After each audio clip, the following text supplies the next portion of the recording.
Good afternoon. My name is Mike Brands. I serve as the Vice Dean for Academic Affairs at MCG. It is my honor to welcome you to the hooding ceremony for the 189th graduating class of the Medical College of Georgia at Augusta University.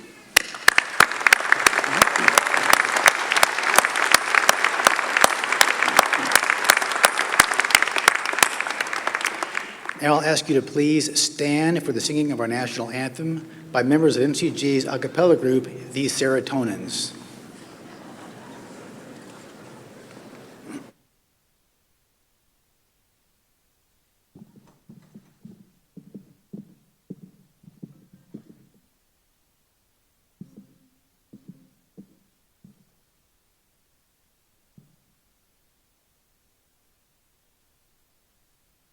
Say, can you see by the dawn's early light what so proudly we hailed at the twilight's last gleaming, whose broad stripes and bright stars through the perilous fight for the ramparts we watched were so gallantly streaming, and the rocket's red glare, the bombs bursting in air, gave proof through the night that our flag was still there.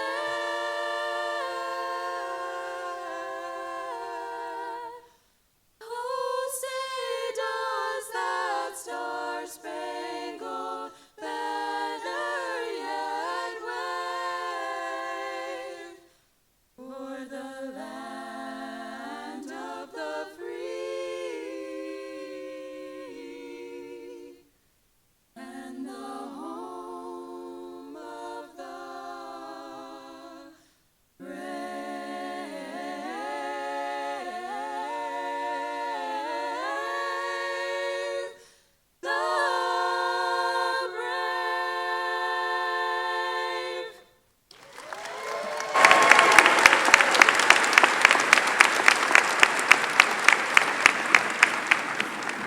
Thank you. Please be seated.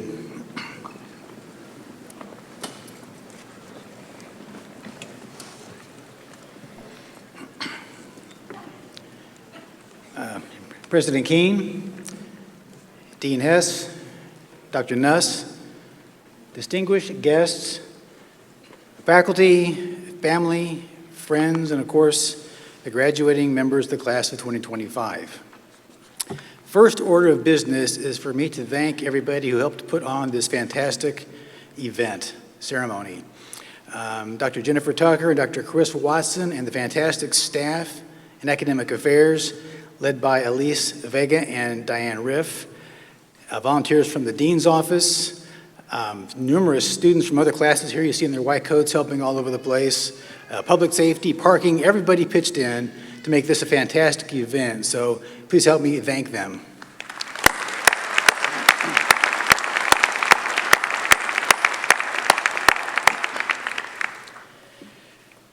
So the morning after our recent hurricane, my wife and I were looking at the sliding glass patio doors, trying to see what happened back there, and all of a sudden we just couldn't see. We realized we were seeing branches. So the whole yard, we couldn't see anything because the yard, pool, everything was piled with trees. We couldn't get off the back porch because everything was piled up so tight against the house and the patio.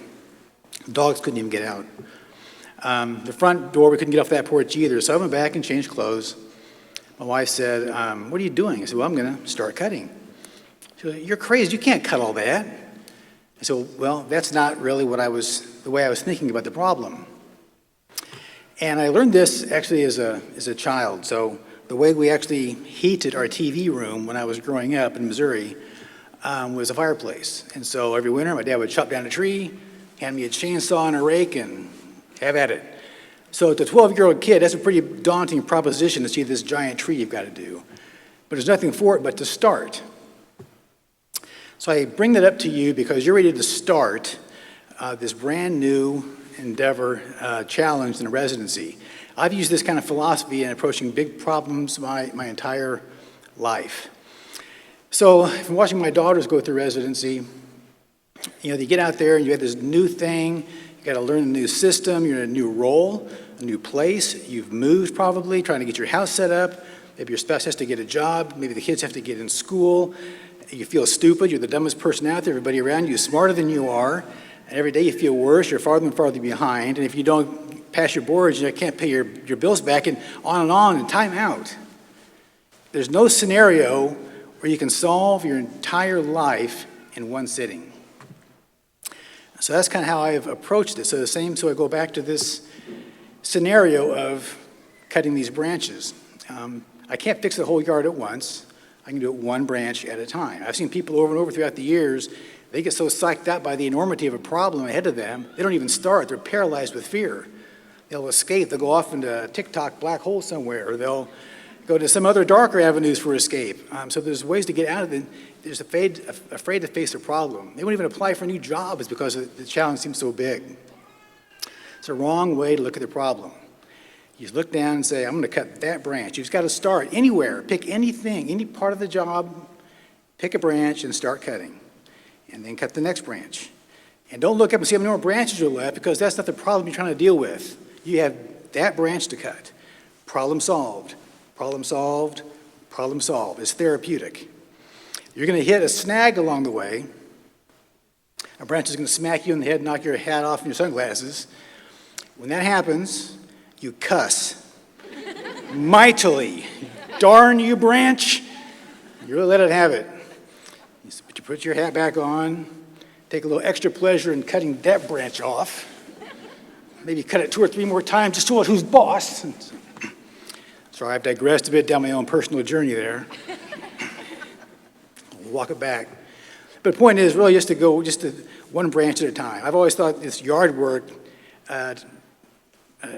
transpires well into these daily challenges in our lives. And what the coolest part about it is if you keep your head down, just plug away at it and plug away, after a while you step back, then you can look behind you, whether it's a challenge that took one day, a week, maybe life challenges, and look around you, and you'll be amazed at what you've accomplished. And that's an encouraging thought. So, with no further ado, on behalf of the faculty and staff throughout the state of Georgia who have helped get you to this point, congratulations on what you've accomplished, and best of luck on where you're going, one branch at a time. Thank you.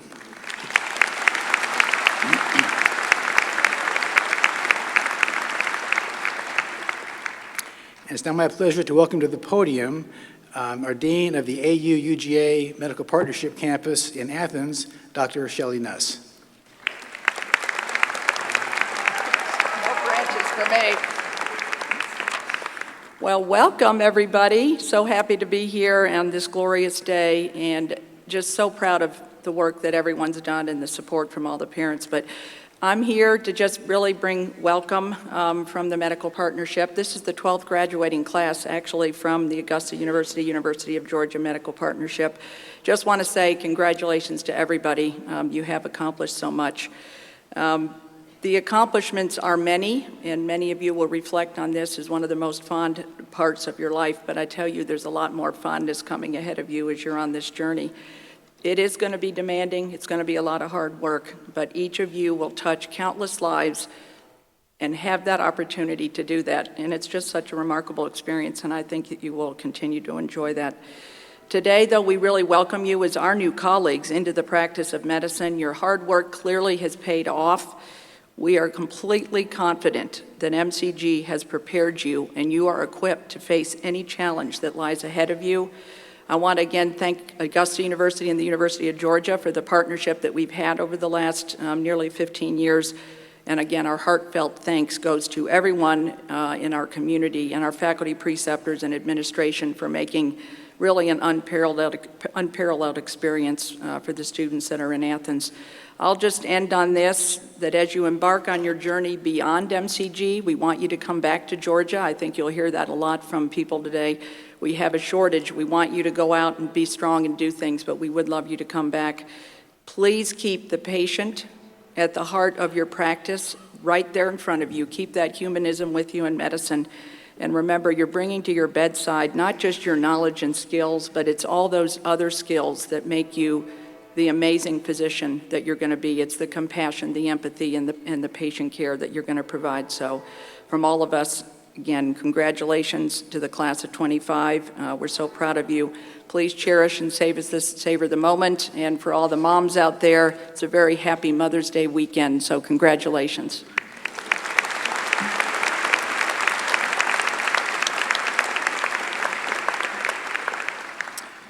Thank you, Dr. Nuss. It's now my pleasure to welcome to the podium the president of Augusta University, Dr. Russell Keene.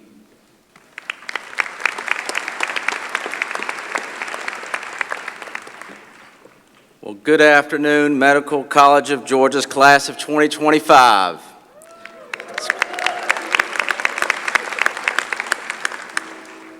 Karen and I were delighted to be at Match Day, and we are both delighted to be here among you today. It's a celebration of perseverance, commitment, and remarkable achievement.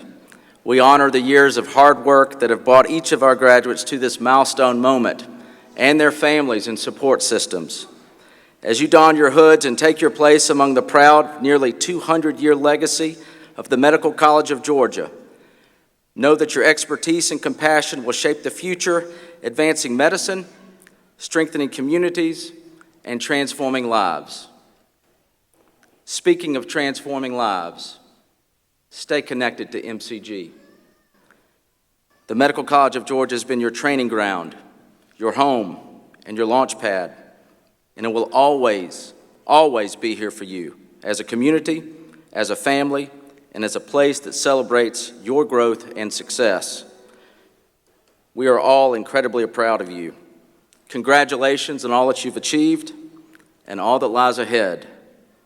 It is now my great honor and privilege to introduce someone who has been a great friend to me and a great friend to this university and to our state.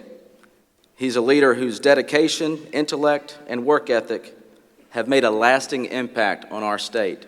And you may not know it, but you have benefited from his leadership. Since joining the Georgia State Senate in 2016, Senator Blake Tillery has become a respected voice in the legislative process, representing Senate District 19, an expansive region covering 11 counties in southeast Georgia. Tillery brings both deep local roots and a sharp legal mind to the Capitol, where he now leads as chairman of the Senate Appropriations Committee. Senator Tillery is recognized for his tireless work ethic, earning a reputation for early morning budget meetings and calling himself a workaholic, and probably calling those who would not get up that early something else. But we are glad that you are here and in that role. In addition to chairing appropriations, he serves as vice chairman of the Senate Committees on Government Oversight and State Institutions and Property, and is a member of the Judiciary, Reapportionment, and Redistricting Committees, as well as an ex officio member of the Finance Committee. Senator Tillery holds a bachelor's degree in International Affairs and a Juris Doctorate from the University of Georgia. He practices law in Vidalia, Georgia, and outside of public service, his passions include the state budget, UGA football, and his family. Senator Tillery is the first and foremost a devoted family man. His wife, Dr. Ashley Nicole Tillery, a 2017 graduate of the Medical College of Georgia, and their two young sons help keep life joyful and grounded no matter how busy things get under the Gold Dome. Supporting our new translational research building, working to expand MCG residency slots, and championing the preceptor tax incentive, House Bill 144, these are just a few of the ways that Senator Tillery has been a steadfast advocate for our university, and we are deeply grateful for his continued support. Thank you, Mr. Chairman. We appreciate you being here today, and if you all would please join me in welcoming to the podium Senator Blake Tillery.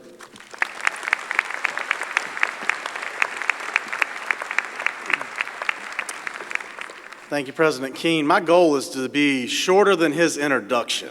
We'll see if we can do that. I had to look back behind me and make sure you didn't have somebody else sitting over there at first, Russell. one thing that Russell did not say is we shared a common friend, a guy named Jack Hill, who some of you, if you lived here in Georgia, you may have known Chairman Hill. He was the chairman of the Appropriations Committee in the Georgia Senate for about 20 years. If there's any building that's with less than 20 years old on this campus, Chairman Hill's fingerprints were on it. Chairman Hill was a mentor to both Russell, or President Keene, and myself, and he and I got to joke a few minutes ago before hearing that beautiful rendition of the national anthem that if Jack were still here today, he passed away 5 years ago on us, that he would laugh and say, only in America could Russell Keene and Blake Tillery be asked to speak at your medical school graduation. I am so sorry that you have to listen to us. But esteemed faculty, family, and friends, and most importantly, the graduates of the class of 2025, I am deeply honored to stand before you today, even if I am acutely aware that I'm probably not the person most people expected to be speaking in front of you at a medical school commencement. After all, I'm not a physician, and ironically, I'm an attorney. Yet here I am, a lawyer addressing a room full of newly minted doctors, and I promise you all I come in peace. The real reason I think I'm here, though, is because 8 years ago, I sat where the gentleman in yellow is sitting in the back quadrant over here now. Yes, sir, talking about you. And I remember how hot it was. And that gentleman, man, you got more muscles than I do. So I know that whoever he's here for, that gentleman loves you. It is not cold back there. And he is sitting next to somebody a lot closer than he wanted to when he walked into this room. So, sir, thank you. And whoever he's here for, you just need to know you're really well loved. Another reason, though, that I might be here is to talk about how our professions aren't all that different. You see, the worlds of medicine and law, they often cross. Sometimes in a courtroom, that's the thing that scares people. But more than that, despite our profession's occasional tension, I'd argue that medicine and law are much more alike than either one of us would really like to admit. We both have to make our case, me in a courtroom, but you to your colleagues, you to insurance companies, you to other patients. We use logic, we use rationale, and we have to defend our position. We also have to be comfortable with complexity. It's not going to get easier. Even though you now are trained, this is where the real work begins. We have to guard our integrity. You see, while you may be practicing with a big practice, your name will be what brings you patients, the same as what brings me clients. Our professions have power, the power of literally life and death. But the point that I want to make to you the most, that I hope you walk away with today, is something that maybe you did not learn in one of our nice new classrooms. It's that your words, just like mine, matter. For a lawyer, it's easy to understand. Lawyers are trained to be exacting with language, understanding that a misplaced word can change a contract or the outcome of a case. Seems pretty important, but let me tell you, your words matter even more. In medicine, your words can reassure or they can alarm. They can empower or they can diminish. How you speak to a patient may shape their entire experience of an illness. Your precision is not just for your prescriptions, it's for your people. So my challenge to you today is to think about those 5 things, but remember the last the most. While no one gave you an English class here at the Medical College of Georgia or at AU, that may be your most important and most impactful skill. It is an honor to be with you. We are so excited for what you've accomplished, and we know that because of you, Georgia, our state, and our nation will be better. Thank you for allowing me to be here today.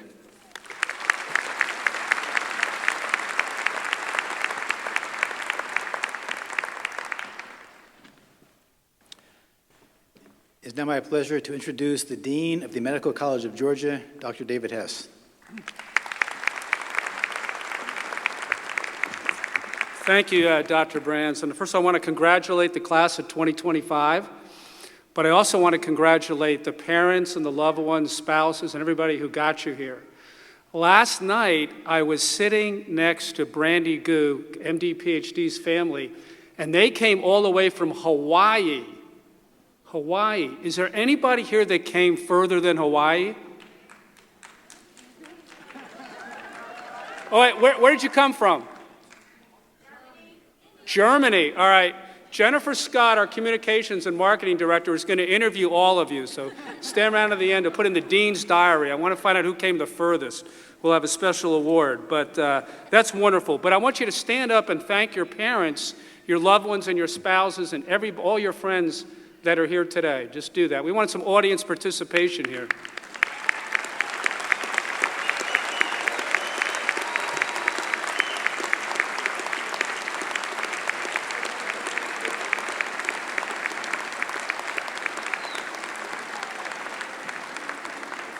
Thank you, parents.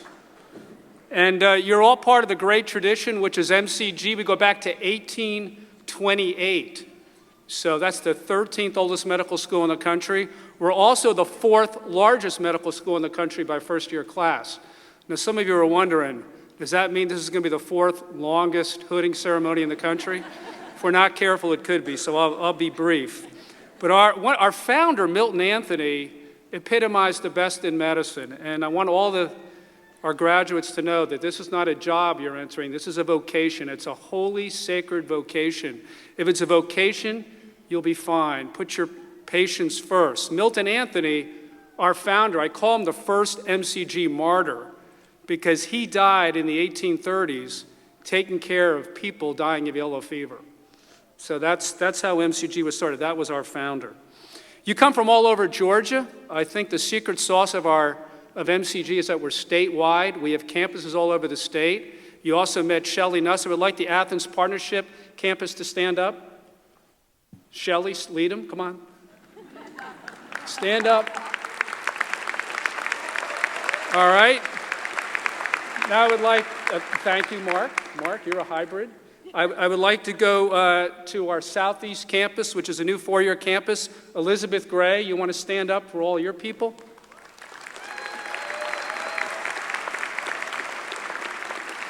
I think Philomi Powell was your first hire, wasn't she? Right, great, thank you. Northwest campus, Paul Brock and Dixon Freeman. And these deans are competitive. I mentioned the Southwest campus last, so give them a big shout out. I want Doug Patton and Kush Desai from Albany. Anyone from the Southwest campus? Thank you. And then I want to acknowledge Hank Capps. We merged with Wellstar. We have a new campus in Atlanta. Hank Capps, the EVP and Chief Information and Digital Officer for Wellstar, is here representing our new regional campus in Marietta. Hank? Thank you. Now, what you've all been waiting for is our keynote speaker. It's a distinct pleasure for me to introduce our hooding speaker. Now, most of us are up here by the virtue of our office, but our keynote speaker is chosen by the students. So Dr. Betsy Grunch, and you can read her biography in greater detail on page 9 of your program, is a board-certified neurosurgeon at Longstreet Clinic in Gainesville, Georgia, and is widely recognized for her expertise in minimally invasive spine techniques and her contributions to neurotrauma. She's a 2000 graduate of MCG. She did her neurosurgery residency and fellowship at Duke. But the lesson here is that she's an MCG graduate. She went out of state to residency. I'm talking to you students. And she came back to Georgia and is extremely happy and extremely successful. So this is the path we want to replicate. Her path to medicine is deeply personal, and I'll leave it to her to share that journey with you. She's been honored as a top doctor by Georgia Trend and Atlanta Magazine for several years and is recognized as one of Atlanta Magazine's Women Making a Mark in 2023. She's a familiar name to many of you, particularly the younger generation, and anyone who is savvy in social media. You may know her best as Lady Spine Doc Online, where she has more than 2.5 million TikTok followers, 2.45 million more than I have, so I'm envious. So, Betsy, I want you to come up, Dr. Grunch, and the floor is yours.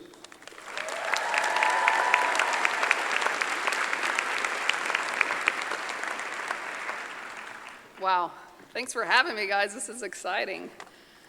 2007, Dr. Hess. He's aged me by 7 years. Still a long time ago.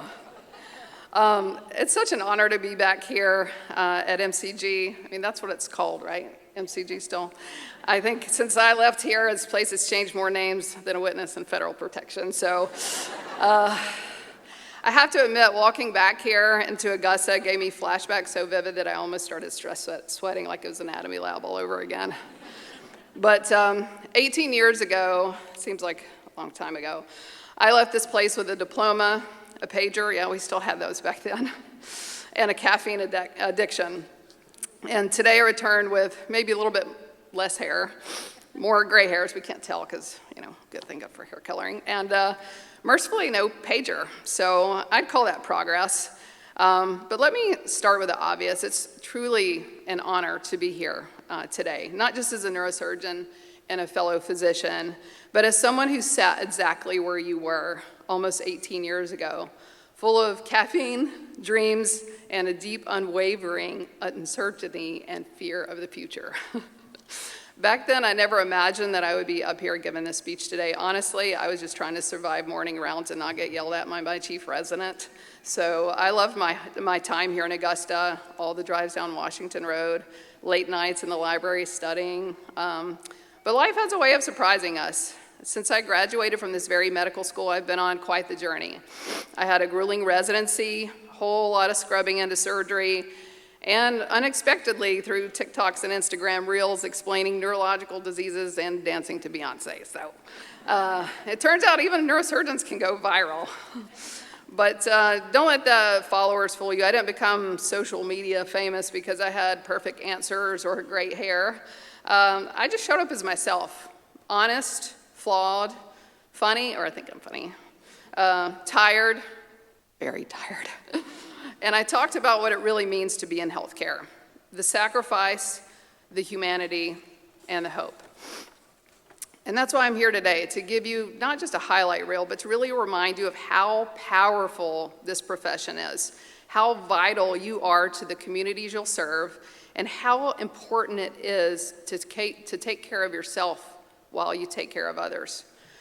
Let's talk about medicine for just a moment, the real version, not the brochure. Medicine is beautiful, but it's also brutal. It asks for your mind, your heart, and many or most of your weekends. It demands precision and patience. It teaches you to carry the weight of uncertainty and grief, yet somehow still be gentle. I remember during my intern year, I was on call for 36 hours straight. I got paged at 3 a.m. for what turned out to be, wait for it, a Tylenol order. And I thought, this is it, this is the end, I didn't survive biochemistry for this, and I still had to look up the dosage for Tylenol, okay? But the very next call was the MRI results on a 3-year-old. He came in with nausea and vomiting. Mom couldn't control it at home, so she brought him into the ER because she thought maybe he had a GI bug. And I wish to God that's what it was. But the MRI showed that he had a medulloblastoma. And I had to tell the mom that her baby had cancer. I still remember to this day her wailing as she rolled on the floor when I told her the news. And that stuff sticks with you forever. I still remember that to this day. And that's the thing about this job. It will ask everything of you, but it will give back in ways that you can never imagine. You'll see life in its rawest forms, a mom holding her newborn for the first time, a cancer survivor ringing the bell, a tragic car accident victim that you tried to save but you just couldn't, a patient who remembers your name, not because of what you prescribed, but because you listened when they were scared. You'll be there for beginnings and endings, for miracles and mornings, and sometimes for the simple act of just being present. And Georgia needs you. Whether you're practicing in Atlanta or a rural clinic where you're the doctor, the pharmacist, the IT tech, all in one, you are needed. Our communities are counting on you to show up. With science, yes, but also with soul. Now, many of you may or not know this about me. I grew up in Gainesville, Georgia. Anybody else here from Gainesville? All right. How many of you guys know where Gainesville is? Okay, all right, yay, hey, not Florida, okay. No, not Florida. Practicing medicine in my hometown where I grew up has been unexpectedly one of the most rewarding parts of my career. There's something deeply meaningful about caring about the same community that raised you. The teachers that taught you, the neighbors who watched you drive your bike down the street, and even the friends that knew you before you knew how to pronounce the word spondylolisthesis. It's a full circle moment. I walk into exam rooms sometimes and see the faces of people that knew me as a kid, and now I get to be a part of their healing, their stories, and their sometimes awkward, I remember you when you were this tall moments. And there's no substitute for that kind of connection. It's personal, humbling, and a daily reminder of why I chose this path. Medicine at its core isn't just about knowledge, it's about connection. You can memorize every textbook, ace every exam, master every procedure, but if you can't look a patient in the eye and make them feel seen, heard, and safe, you've missed the point. Healing doesn't come from prescriptions or surgeries. It often begins with a conversation, a hand on the shoulder, or simply just being present. Patients don't want to know just about how much you know. They want to know how much you care. And in the end, it's a human connection that makes medicine a calling and not just a career. Now, a word of caution, in your pursuit of excellence, do not lose sight of your humanity. Somewhere along the way, we were taught that burnout is a badge of honor, that if you're not just barely hanging on, you're not doing it right. But let me tell you, that is a lie. You cannot pour from an empty cup, or an empty French press for that matter. So let me tell you something that doesn't show up on your transcript, but will determine your longevity in medicine more than any exam score, and that is self-care. And I'm talking real self-care, not just bubble baths and spa appointments. I'm talking about knowing your limits, learning when to say no, choosing sleep over another chart, taking time to feel, to grieve, to laugh, and to go to therapy. Yes, therapy, even for doctors, especially for doctors. You are not a machine. You are a miracle in a white coat, and miracles need maintenance. Burnout in medicine often begins long before we put on the white coat. It starts in these toxic learning environments that we normalize. Exhaustion, shame, and silence as rites of passage. We're taught to push through fatigue, to fear vulnerability, to wear burnout like a badge of honor. But that culture comes at a cost. We lose empathy, creativity, and sometimes even lose ourselves. Medical training should challenge us, yes, but it should not break us. If we want to create better doctors, we have to embrace a system that values mental health as much as medical knowledge, and that treats compassion, not just competence, as an essential to the profession. And that starts with us. There were moments in my career when I was drowning in responsibilities, surgeries, schedules, motherhood, social media, and I thought I was doing it all until I realized that I was doing too much. My relationships were fraying, and my health was fading, and my sense of purpose was foggy. For me, embracing my creative side through social media became more than just a hobby, it was my lifeline. After years of grinding through the intense demands of medicine, I realized that constantly giving in to others without refilling my own cup was leading me straight into burnout. Social media gave me a space to reconnect with parts of myself that medicine had pushed to the margins. Humor, storytelling, design, and self-expression. What started out as just a few posts turned into a vibrant community, a creative outlet, and a reminder that I'm more than just my job title. It didn't just help me avoid burnout, but it saved me to help rediscover my joy, purpose, and a more human version of myself in the process. And I learned that taking care of myself wasn't selfish, it was essential. And let's just take a minute to talk about family. Whether it's your partner, your parents, your kids, your chosen people, they are your anchor. This road you're on, it's hard. It's not meant to be walked alone. There were times when I came home from the OR emotionally wrecked, unsure if I made the right call, and it was my husband who reminded me, you are not your outcomes, you are your effort, and you are your heart. Don't shut the people out who love you just because you're busy. Let them in, let them hold you. Celebrate with them, cry with them, call your mom. Trust me, she misses you. Now let's get real for a moment. You're about to enter a world that is hurting, Healthcare is fractured, patients are frustrated, and providers are burning out. And the headlines don't necessarily make it look pretty, but you are the hope. You are the generation that will heal not just individuals, but systems. You are bold. You are aware. You are unafraid to ask, why are things this way, and how can we change them? And this is what gives me faith. I've seen young doctors in Georgia start mobile clinics for underserved communities. I've seen medical students launch mental health initiatives in their hometowns. I've seen global partnerships formed to train surgeons in places where there were none. You are not just stepping into a career, you are stepping into a calling. And yeah, it's hard, it's complex, it's humbling, but it's one of the greatest privileges on earth. Because where else do you get to walk into a room and make someone feel seen, heard, and human? Just by being there. Where else do you get to witness the triumph of the human spirit day after day? Class of 2025, you are not defined by your GPA, your specialty, or how many letters are after your name. You are defined by how you show up when it matters the most. Show up with heart. Show up with humor. It's okay to laugh in the hospital. Laughter heals too. Show up with boundaries. Show up with your whole imperfect, brilliant self. Before I go, I want to leave you with a prescription, no copay required. Take one deep breath every morning before you check your phone. Administer daily doses of gratitude, even in the chaos. Apply empathy liberally to your patients, to your colleagues, and to yourself.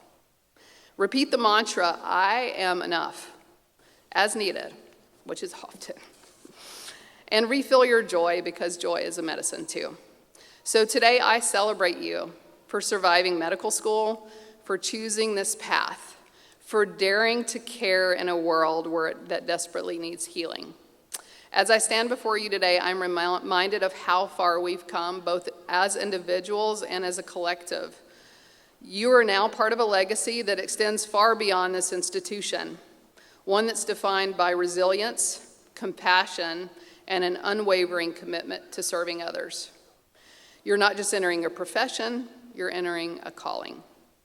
The road ahead of us may be long and at times challenging, but remember, you are not alone. Lean on the community that you've built here, continue to nurture your curiosity, and always, always prioritize the human connection as the heart of medicine. As an alumnus and someone who has walked this path, I can say with confidence, you have everything it takes to make a lasting impact, to change lives, and to shape the future of healthcare. Your journey is just the beginning, and I can't wait to see where it takes each and every single one of you. So thank you, and go be the doctor that your younger self has dreamed of, and your future patients will never forget.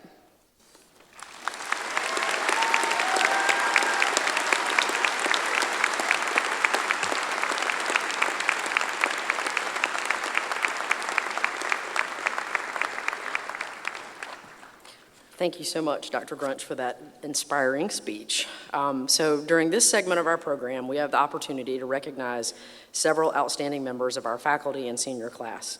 To begin, I would like to welcome Dr. Keene back to the podium to present our first award.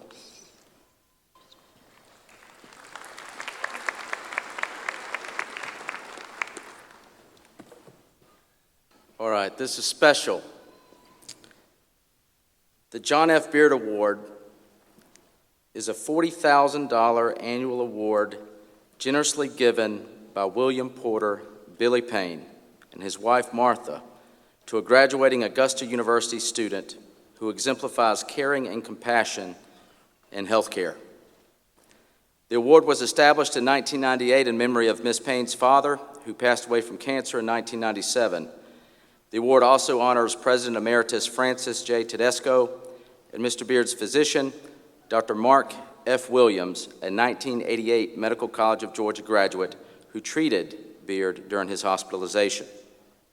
The recipient of this award is selected by an institutional selection committee appointed by the University Faculty Senate. The committee includes one faculty, each representing the College of Allied Health Sciences, Medical College of Georgia, and College of Nursing. The John F. Beard Award is given to a graduating student who has performed significant, meritorious, and compassionate service to the Augusta University and Wellstar MCG Health community without expectation of recognition or reward, and who exemplifies the highest ideals of healthcare through an unwavering commitment to patients and their families. It is one of the most prestigious awards given annually to a student. A composite plaque listing past recipients moves throughout campus and resides for the year in the College of the Student Recipient. This year, it will move to the Medical College of Georgia. You can clap. That's right. The Medical College of Georgia. This year's recipient exemplifies the hallmark of this award. She's compassionate, driven, and deeply humble. She was described as a powerhouse on campus, respected by the faculty and viewed as a leader by her peers. One nominator wrote, "She is dedicated to learning, and it is evident that this hard work is strongly correlated with her desire to help others." Another said, "She's always prepared and brings a positive, engaging attitude to all her endeavors. Moreover, she has an amazing quality that cannot be taught in the classroom or at the bedside. She is kind." A classmate observed that a particularly powerful example of her kindness was, quote, her care for a young child with a complex diagnosis during her pediatric rotation. Even after her rotation ended, she continued attending his appointments and maintained close contact with his family. This level of dedication is not an exception, but rather a defining characteristic of how she's approached medicine, end quote. She was recognized for her deep understanding of the importance of communication in medicine. As we just heard, her interpersonal skills and adaptable nature truly set her apart from most students. Also noted was her extraordinary dedication to advocating for her community by uplifting and supporting its most vulnerable members. She founded a student-led organization called Period to address period poverty and menstrual stigma within the Augusta community. Under her leadership, the group raised over $5,000 during its first year, distributed thousands of products to student-run clinics, local shelters, health fairs, and other local organizations across the CSRA, and provided education throughout the community about this crisis. The group was named Augusta University's Best New Student Organization and gained regional media coverage for its impact. She also worked on the legislative front to advocate for the removal of Georgia's sales tax on menstrual products. Her dedication to this cause inspired others and laid the foundation for an organization that continues its vital work to this day.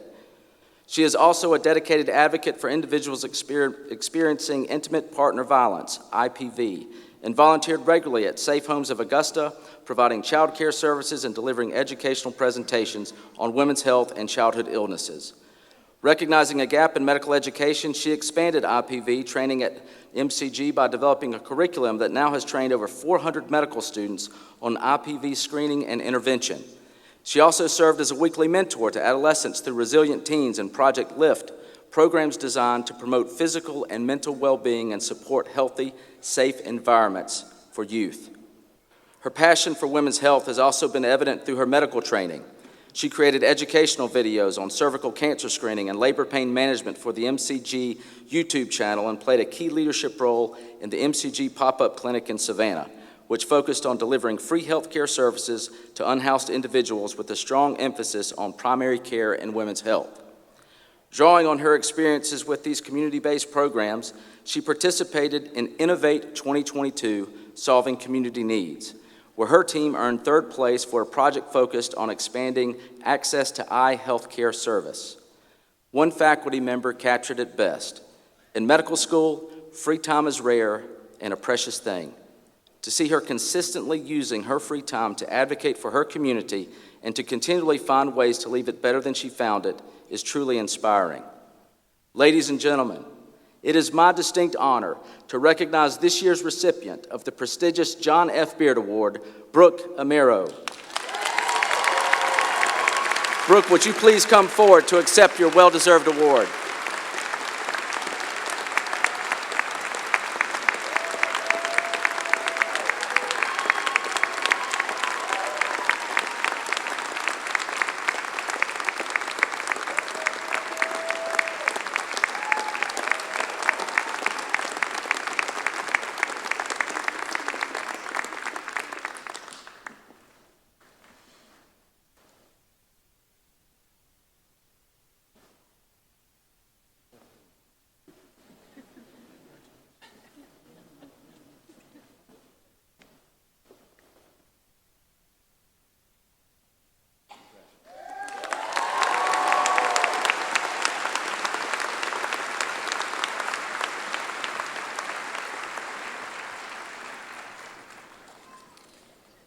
Wow. Thank you, Dr. Keene, and congratulations, Brooke, for all that you've done. It is now our pleasure to present the Physician's Physician Award. This award is presented to graduating medical students who demonstrate the greatest aptitude and devotion to the profession of medicine. This year, both campuses voted for the individual whom they would most likely seek out, after appropriate training, as a personal physician. The individuals chosen this year have demonstrated empathy, grace, and teamwork throughout their clinical training. It is my pleasure to welcome to the stage for this year's Physician Award from the Augusta campus, Callie Malum.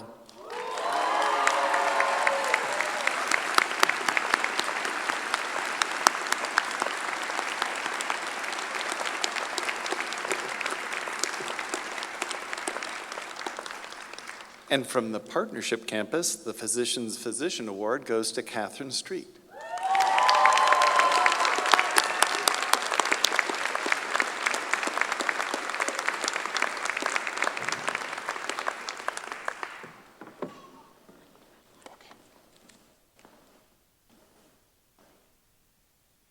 Okay.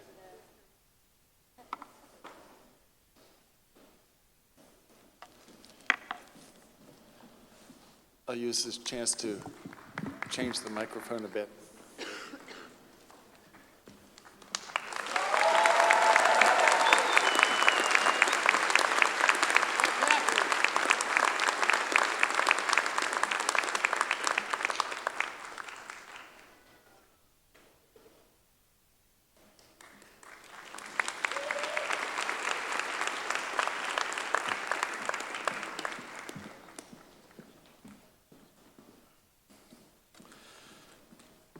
For our next sequence of awards, I was to do this with another faculty member, Dr. Banja Rungrang, who unfortunately can't be here today. She's the faculty advisor for the Gold Humanism Honor Society, and so in her absence, I've been asked, and I'm honored, to present the prestigious award, the Leonard Tao Humanism Award, to recipients from both campuses. The Leonard Tao Humanism Award in medicine recognizes the ideals of outstanding compassion in the delivery of care, respect for patients, their families, and healthcare colleagues, as well as demonstrated clinical excellence. This year, 2 students and 2 faculty members were selected to receive the award, one from each campus. The awards are sponsored by the Arnold P. Gold Foundation. So it is my pleasure to welcome to the stage this year's Leonard Tao Humanism in Medicine Student Award winner from the Augusta campus, Queen Abure.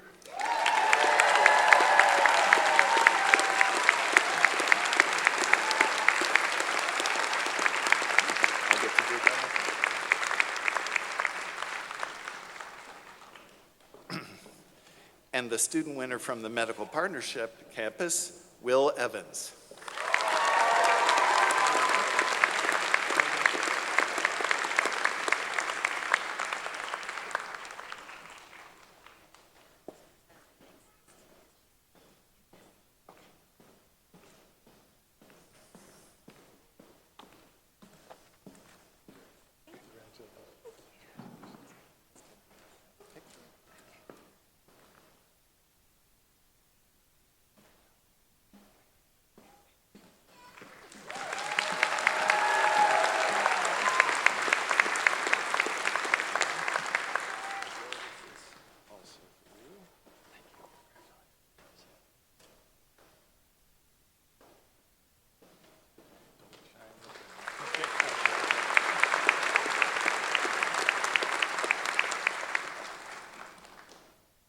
It is now my pleasure to welcome to the stage for this year's Leonard Tao Humanism in Medicine Faculty Award winner from the Augusta campus, Dr. April Hartman.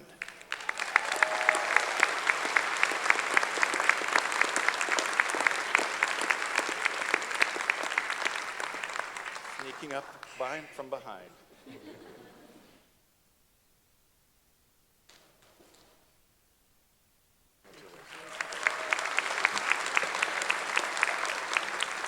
And the Faculty Award winner from the Medical Partnership campus, Dr. Carrie Kelly.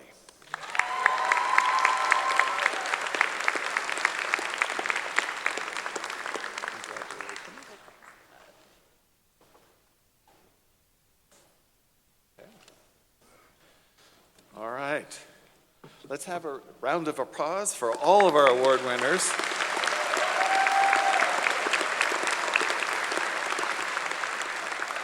And I'd like to welcome Dr. Chris Watson, Assistant Dean for Student Affairs, to the podium.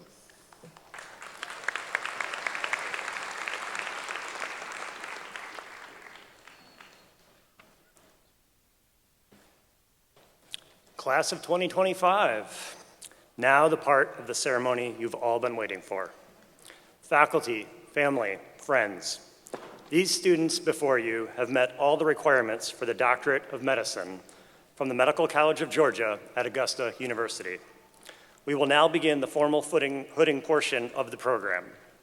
As they are called, students who have completed dual degrees, the MD PhD program, and PhD scholars will also be acknowledged. Please see your programs for additional details of these accomplishments.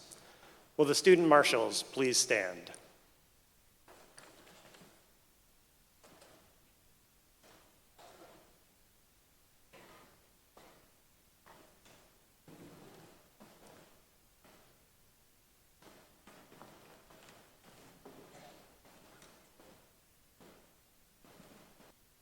Dr. William Chafin, Jr. Dr. Christopher Dick, Peach State Scholar.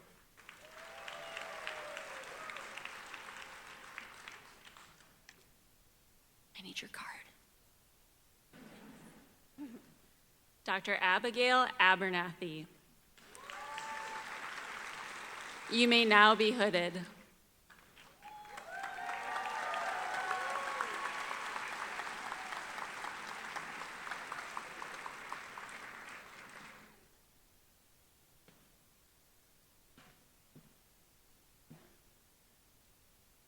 Dr. Madison Shimenti, Peach State Scholar. Dr. Catherine Dunn. Dr. Olabami Obi, okay. You may now be hooded.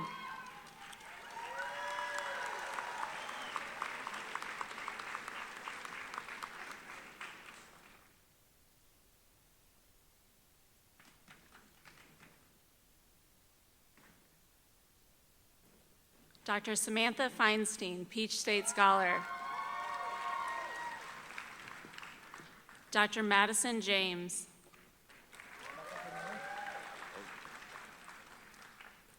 Dr. Elijah Alston.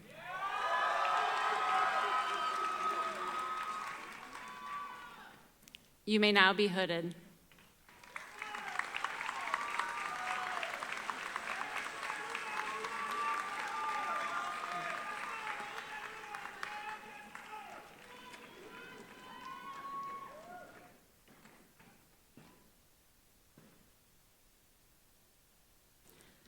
Dr. Michael Fowler.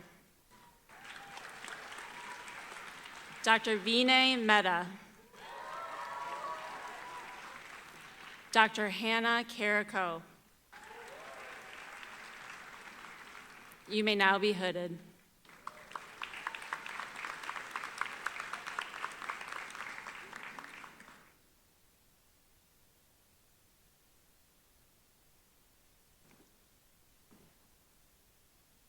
Dr. Layla Bond. Dr. Casey Gaza. Dr. William Carrico. You may now be hooded.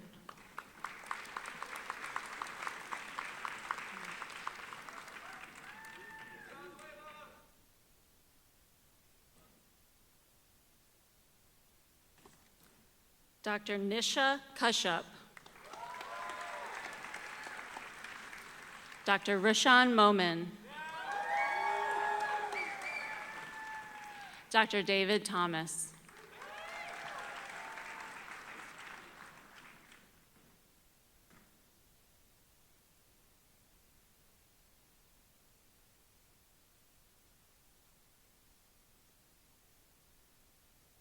You may now be hooded.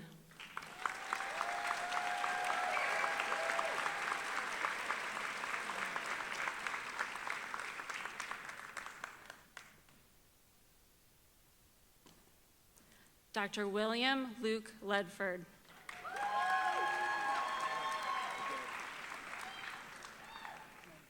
Dr. Viraj Patel.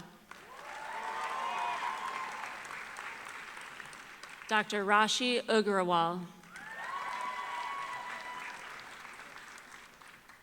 You may now be hooded.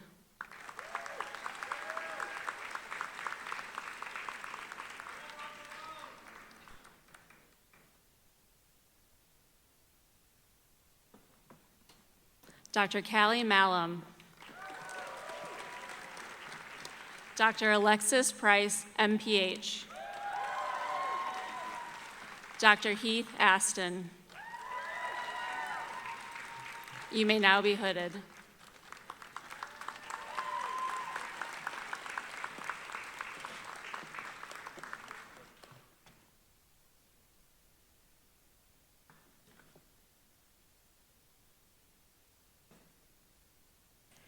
Dr. Sina Mansouri.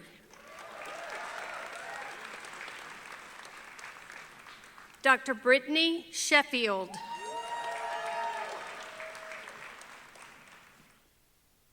Dr. Sadia Baslow.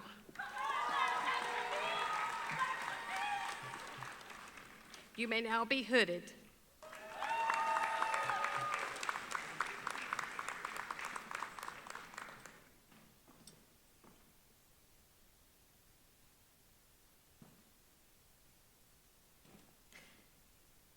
Dr. Maya Mohana Gore.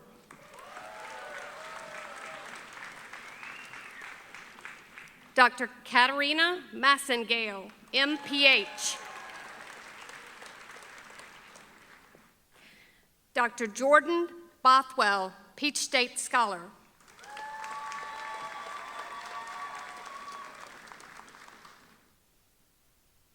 You may now be hooded.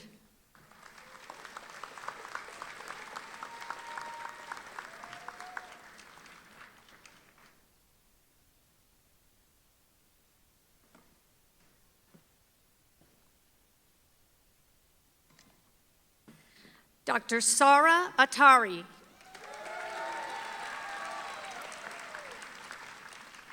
Dr. Kimani Fredericks Blyden.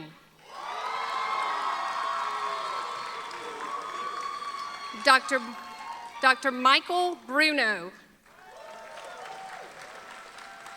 You may now be hooded.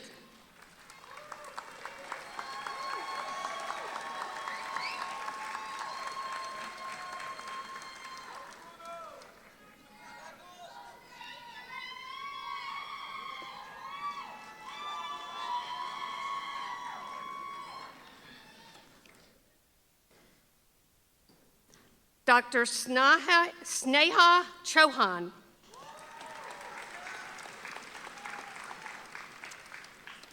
Dr. James Harris Calhoun. You may now be hooded.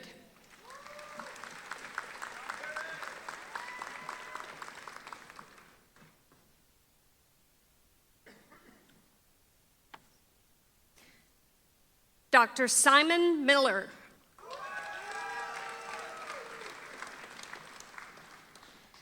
Dr. Neha Balachandran. Dr. Michaela Cushing. You may now be hooded.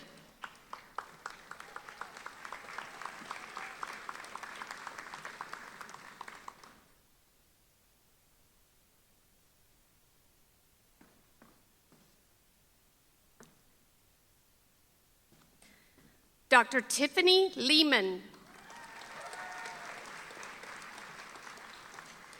Dr. Taha Ramatullah.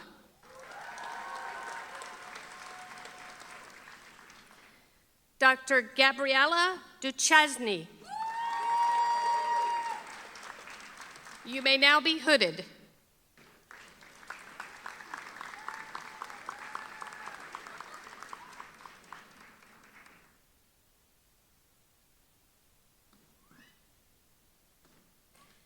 Dr. Sujit Abagoni.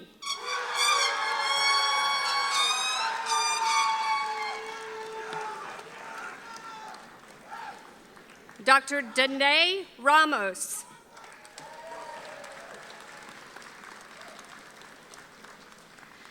Dr. Sadna Durba. MPH. You may now be hooded.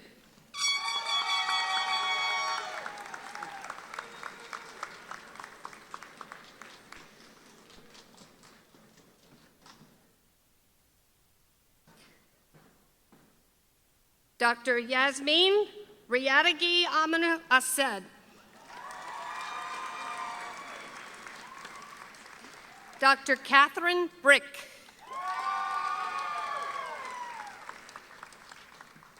Dr. Joseph Fahey. You may now be hooded.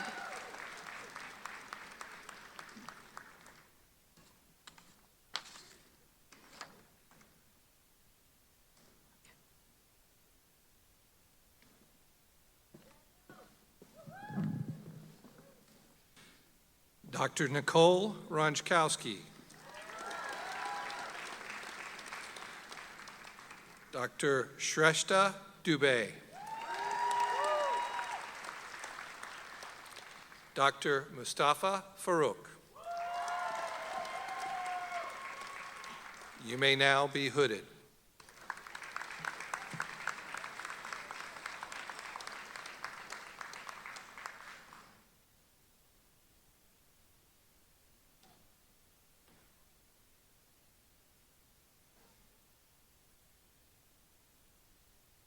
Dr. Yasmin Shahut. Dr. Satya Jela.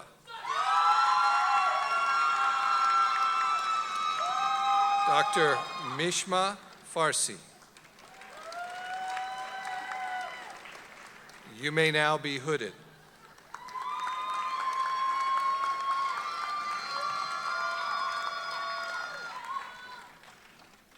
Dr. Sarah Verdre.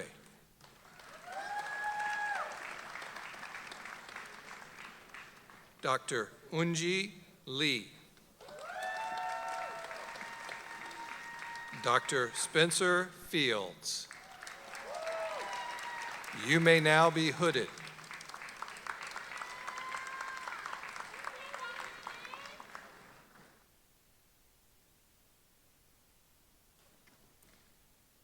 Dr. Antron Spooner.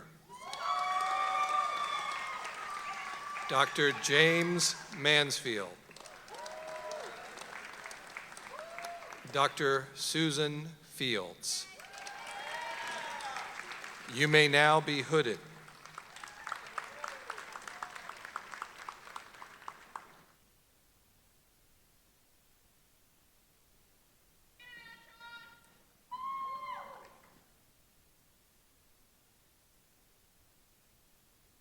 Dr. Brooke Sly.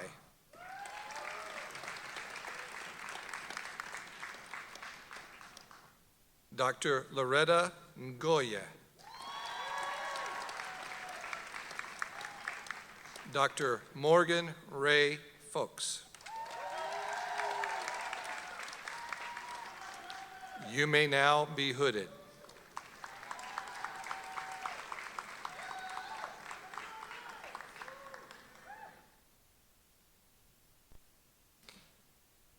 Dr. Tyler Q. Lee. Dr. Blaine Thomason Santa Maria. Dr. Uhana Gaurav. You may now be hooded.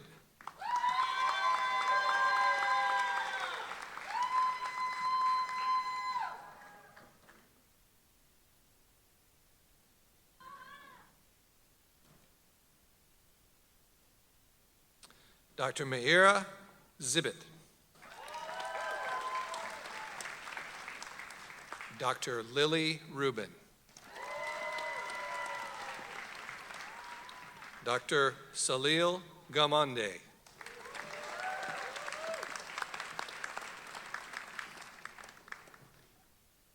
You may now be hooded.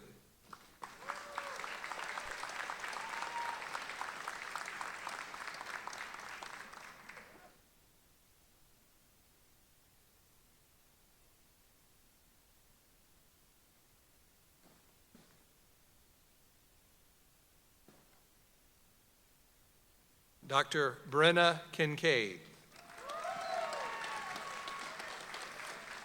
Dr. Parina Sharma. Dr. Edward Shea. You may now be hooded.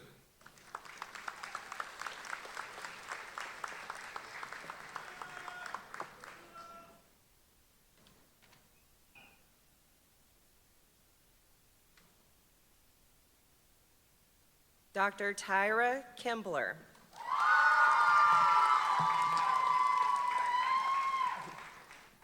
Dr. Jack Chamali. Dr. Afnan Khan. You may now be hooded.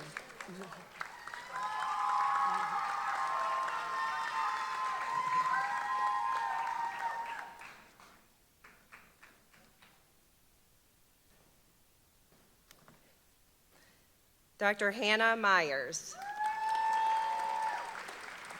Dr. Luke Martin.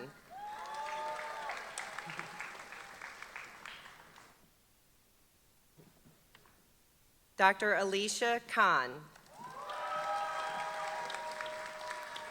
You may now be hooded.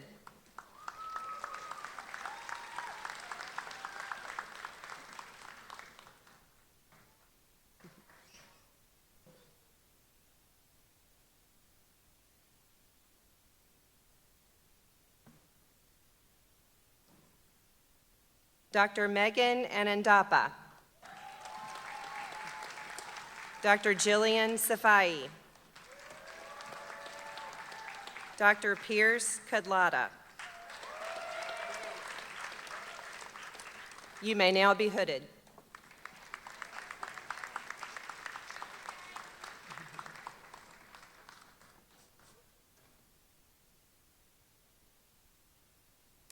Dr. Samantha Frame. Dr. Fatma Aldiri.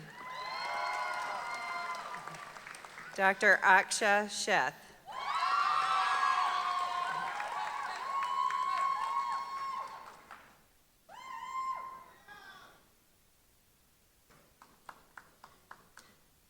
I'm sorry, you may now be hooded.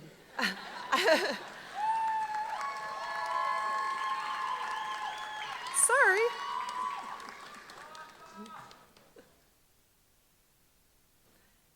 Dr. Adebisi Bamadeli. Dr. Sharanya Vijay Kumar. Dr. Aaron Langston. You may now be hooded.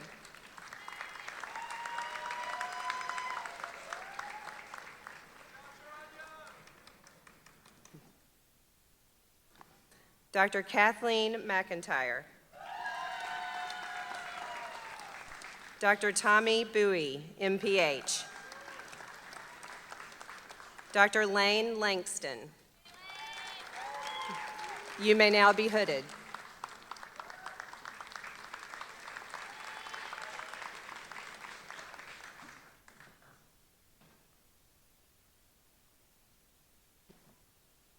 Dr. Megan Jones.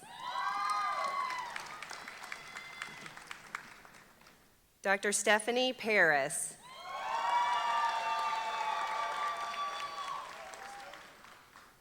You may now be hooded.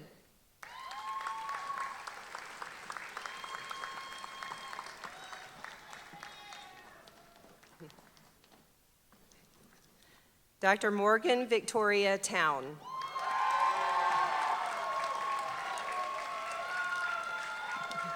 Dr. Maya Wiley.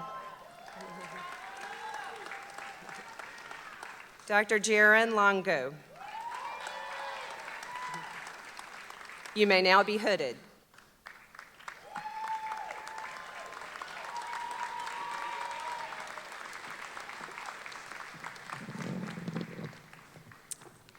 Dr. Arfa Ul-Haq. Dr. Alexa Gulam. Dr. Lakshay Seth. You may now be hooded.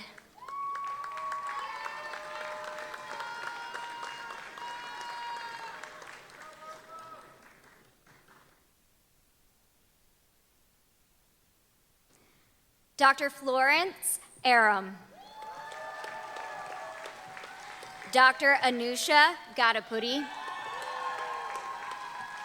Dr. Mackenzie Maloney. You may now be hooded.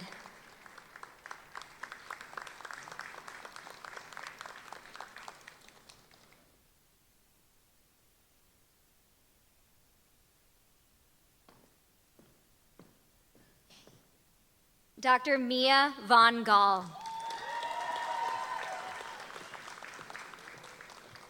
Dr. Queen Abure. You may now be hooded.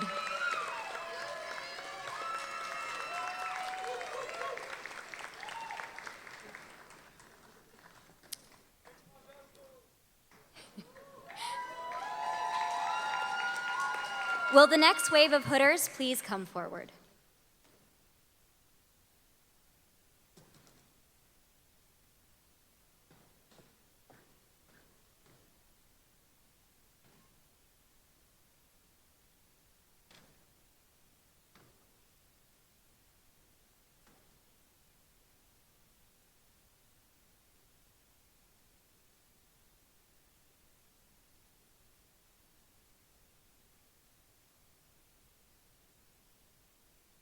Dr. Matthew Rollins.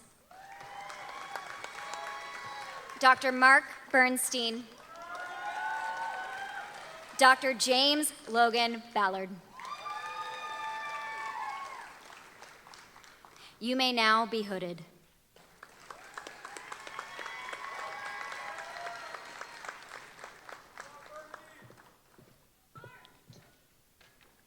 Dr. Pearl Shaw. Dr. Madison Wood. Dr. Reagan Brinkley. You may now be hooded.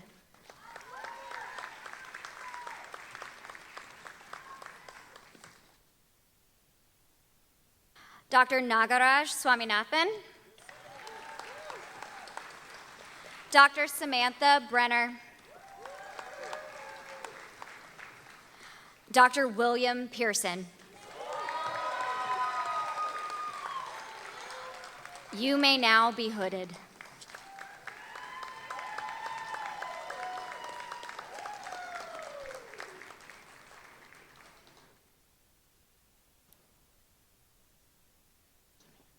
Dr. Melinda McHugh.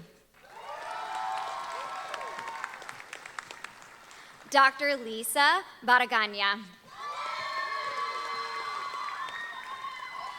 Dr. Om Purohit. You may now be hooded.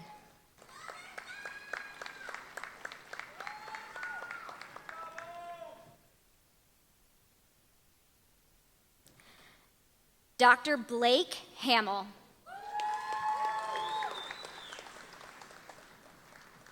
Dr. Molly Butler. Dr. Om Sakalkar. You may now be hooded.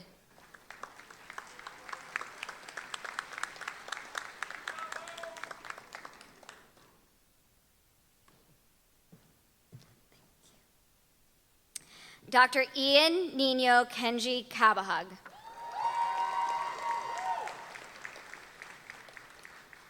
Dr. Matthew Hopkins.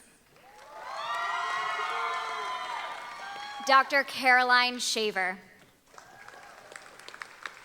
You may now be hooded.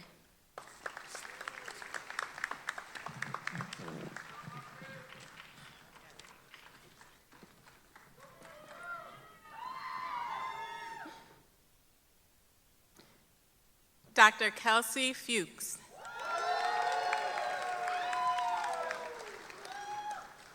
Dr. Vinayak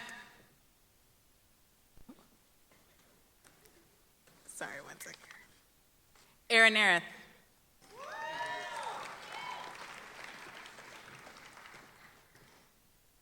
Dr. Anna Robachek Hatcher. You may now be hooded.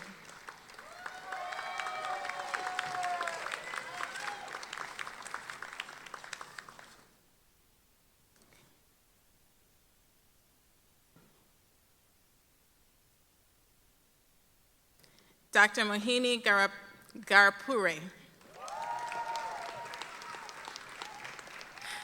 Dr. Stephanie Cumby.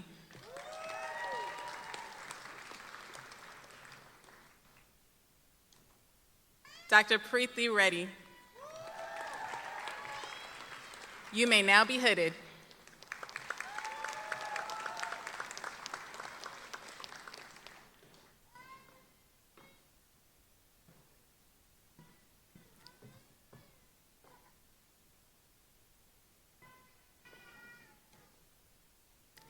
Dr. Piawo Ngwe Bujung.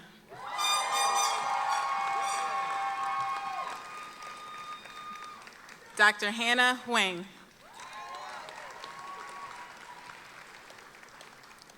Dr. Stephanie Reveretto.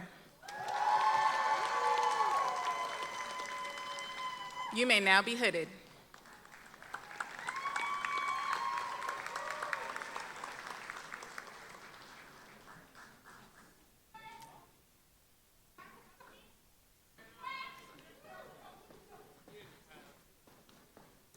Dr. Austin Jin. Dr. Arnav Goyal. Dr. Thailand Siwemuke.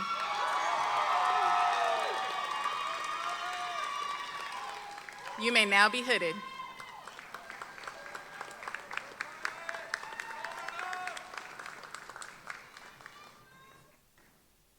Dr. Joyce Kim.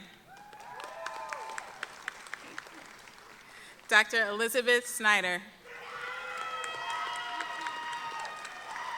You may now be hooded.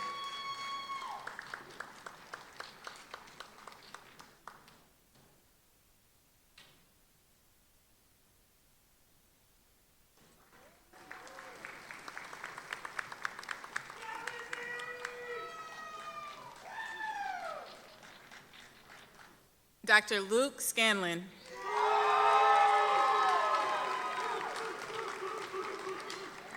Dr. Jessica Burke.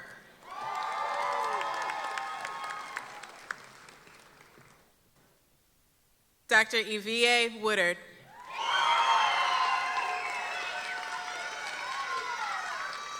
You may now be hooded.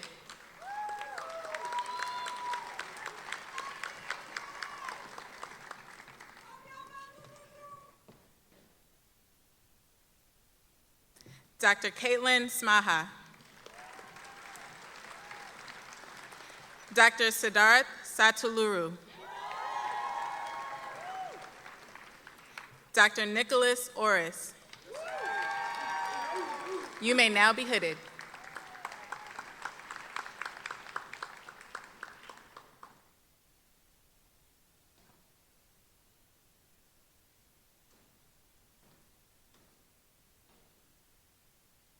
Dr. Cole Keenum.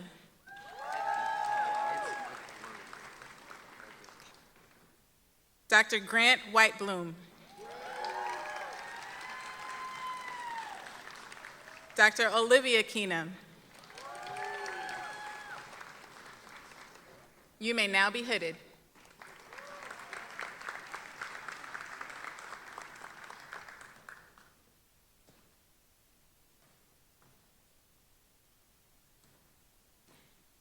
Dr. Margaret Garrett. Dr. Nurali Kadashra. Dr. Garima Paul.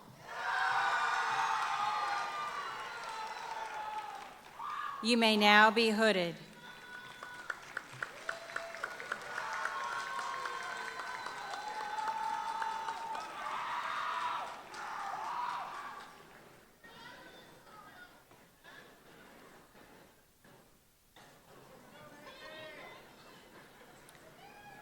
Dr. Ji Young Bik.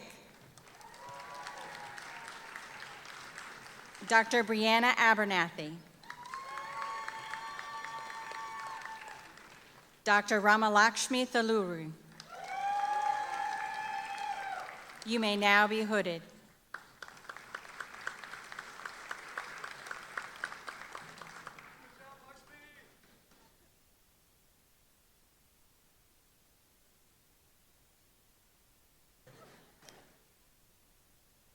Dr. Hunter Spivey.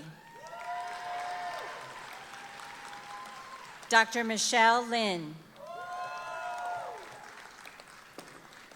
Dr. Isabella Pavkov. You may now be hooded.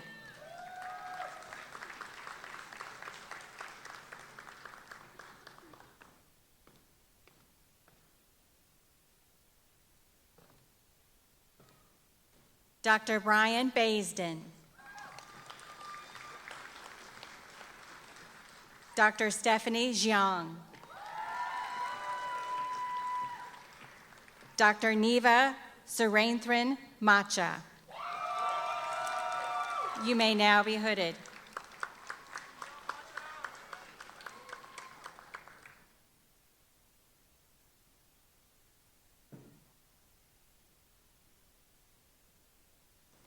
Dr. Hayden Suggs. Dr. Sachit Anandan. Dr. Angela Neal. You may now be hooded.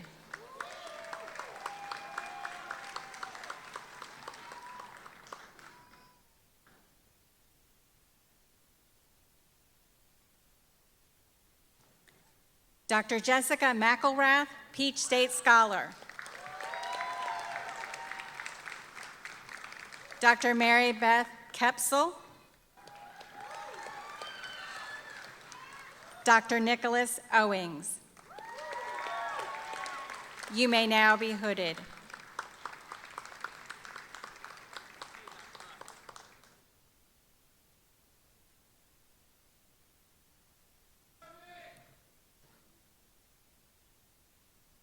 Dr. Brian Robert Buck. Dr. Cody Green. Dr. Brandy Gu, MD, PhD.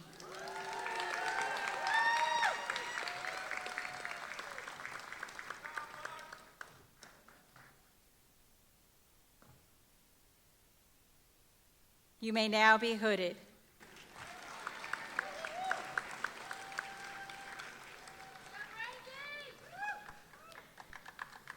Dr. Apurvala Nimala. Dr. Destin Eady. Dr. Caleb Paget, Peach State Scholar.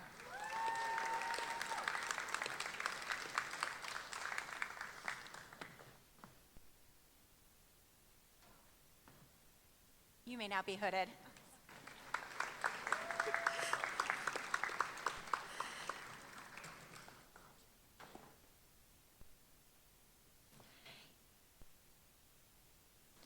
Dr. Hisham Kashif.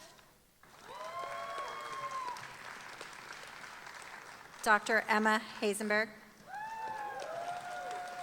Dr. Tina Nguyen.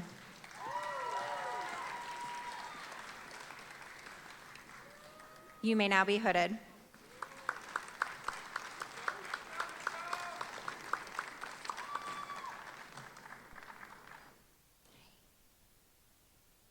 Dr. Jake Giolotti. Dr. Hannah Wilkie. Dr. Elena Matthews. You may now be hooded.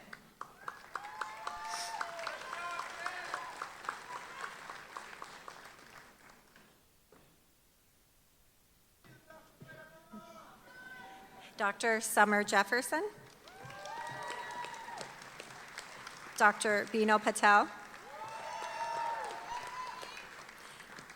Dr. Warda Abdi. You may now be hooded.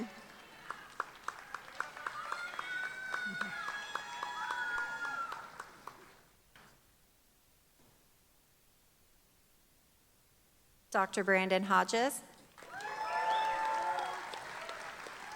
Dr. Ahmed Rathor.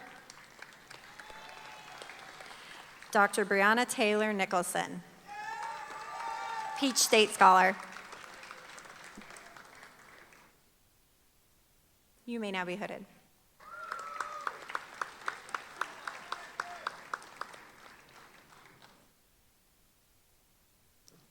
Dr. Arthur Miller. Dr. Kristen Sisk. Dr. Taya Oliver.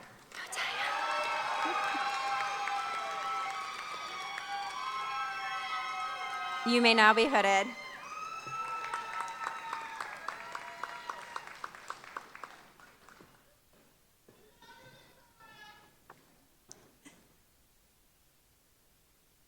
Dr. Olivia Piscano. Dr. Catherine Tracy. Dr. Alexa Rakusin.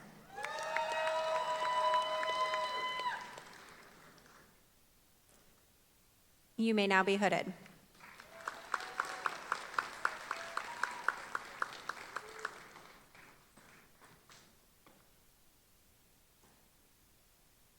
Dr. Hannah Spivey. Dr. Myra Razzo. Dr. Michelle George.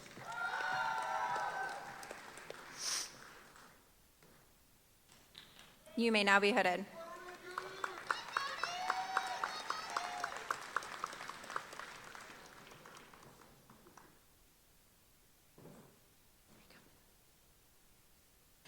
Dr. Hannah Spivey.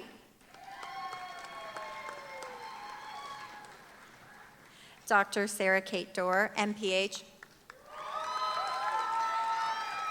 Dr. William Bettinger.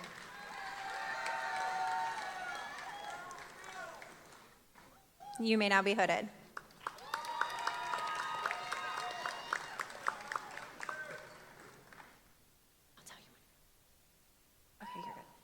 Dr. Kenji Yoshida. Dr. Brennan Bogdanovich. And Dr. Tarab Ajan. You may now be hooded.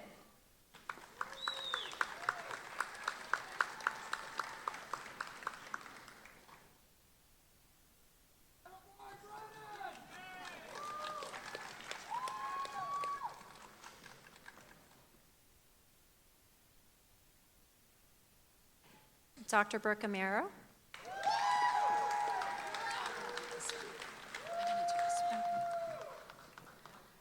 Dr. Ola Bamibo Olajuwon Oke.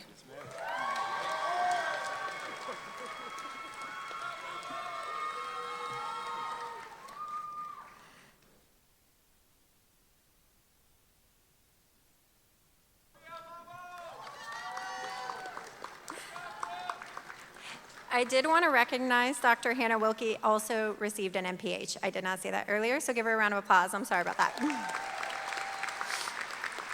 Will the Athens Hooders please come forward?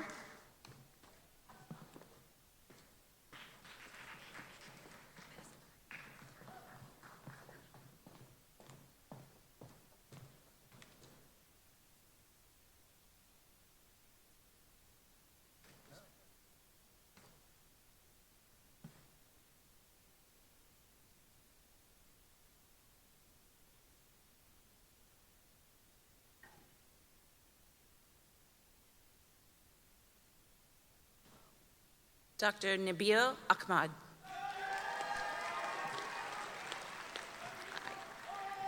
Dr. Sergio Alcantar.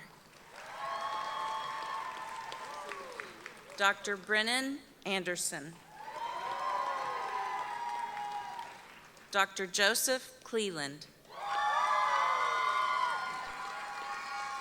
You may now be hooded.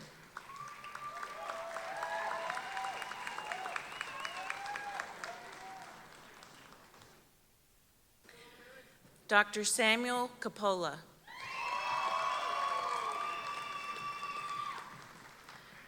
Dr. Kadish Daniels.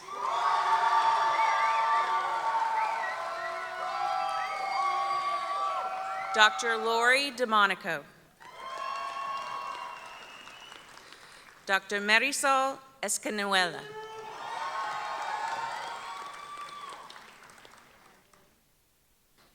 You may now be hooded.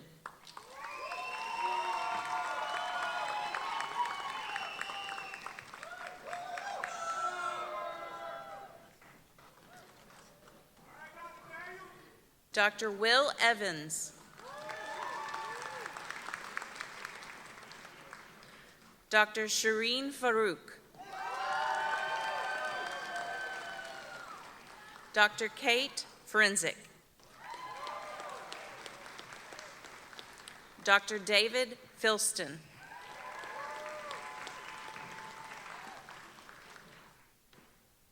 You may now be hooded.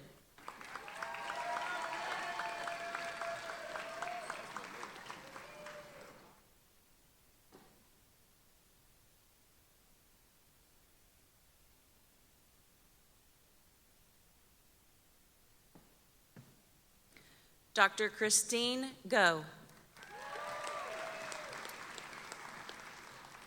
Dr. Fallon Hassett. Dr. Tucker Hickox. Dr. Molly Hirsch.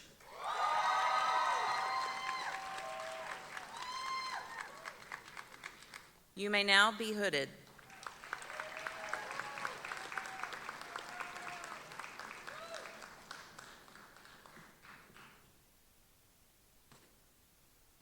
Dr. Elizabeth Wong.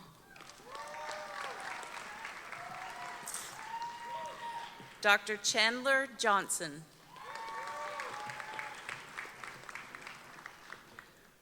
Dr. Ashley Johnson. Johnston. Dr. Thomas Johnston.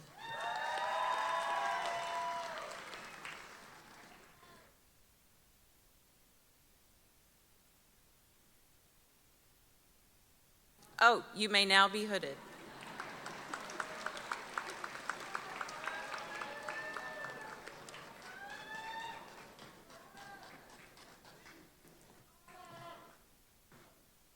Dr. Nia Khalifa.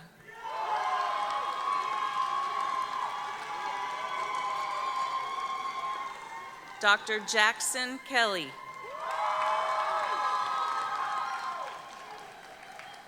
Dr. Philip Lone. Dr. Isabella Lopez.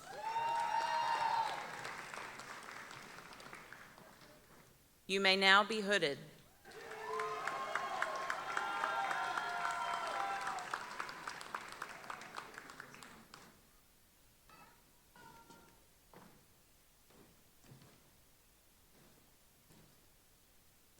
Dr. Manitha Manyam.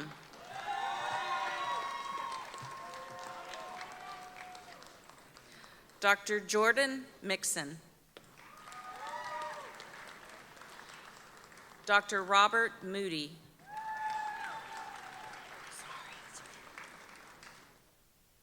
You may now be hooded.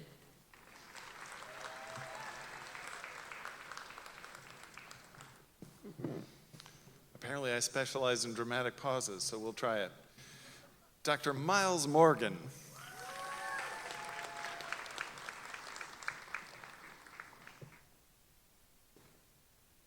Dr. Kaylee Parchinsi, MPH as well. Dr. Joshua Sire. And Dr. Taylor Pig.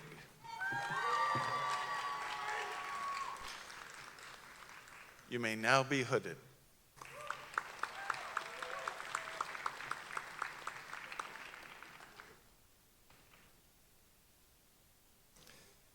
Dr. Eric, do we need a step stool? No, sorry. Dr. Eric Rosas.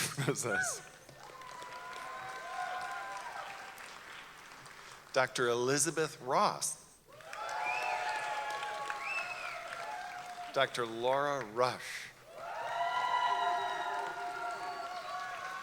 And Dr. Ferris Sabir. You may now be hooded.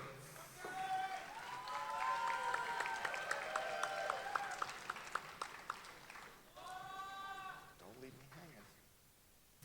Dr. Eric Satana.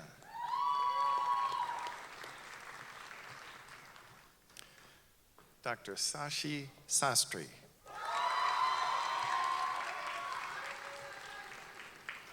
Dr. Sridhar. And Dr. Kisa Stoney.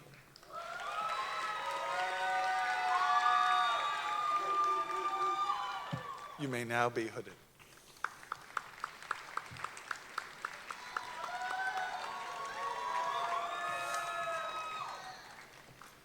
Dr. Catherine Street. Dr. Justin Swaby. Dr. Neeril Thacker. And Dr. Kira Urquhart Foster. You may now be hooded.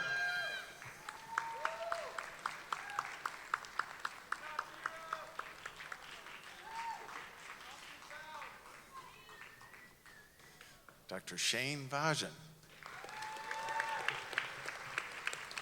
Dr. Dakota Wheeler.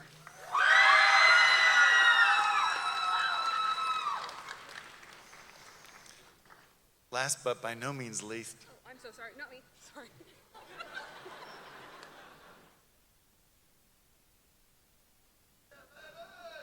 Dr. Amanda Yao. Yeah.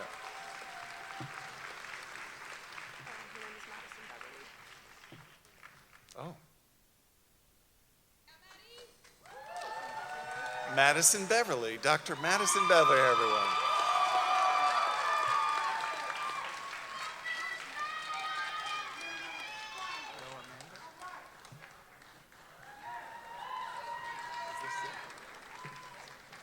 Thank you for all your patience for our dramatic pauses. No, they need to be hooded. Oh, yeah, they could be hooded.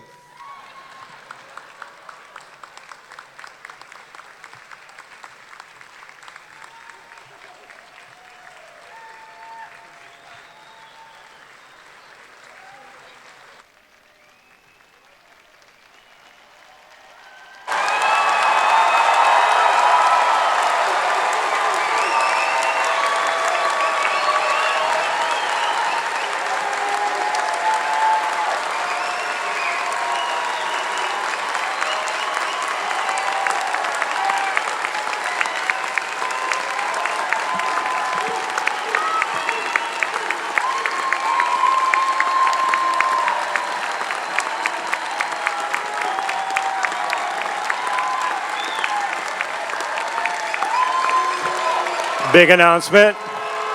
Family, friends, and faculty, I present to you the doctors of the class of 2025.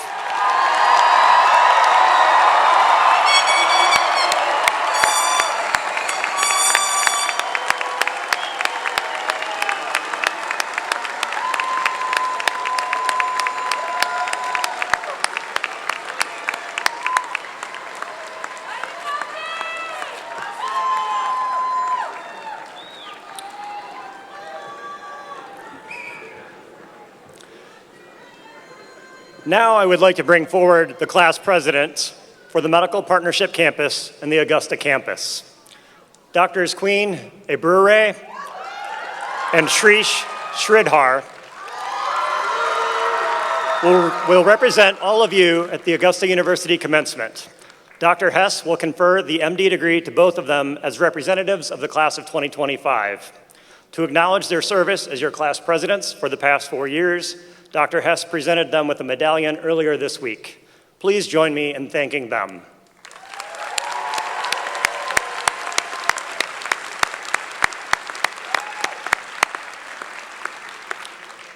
It now gives me great pleasure to introduce the 2025 class president for the Augusta campus, Dr. Queen Abure.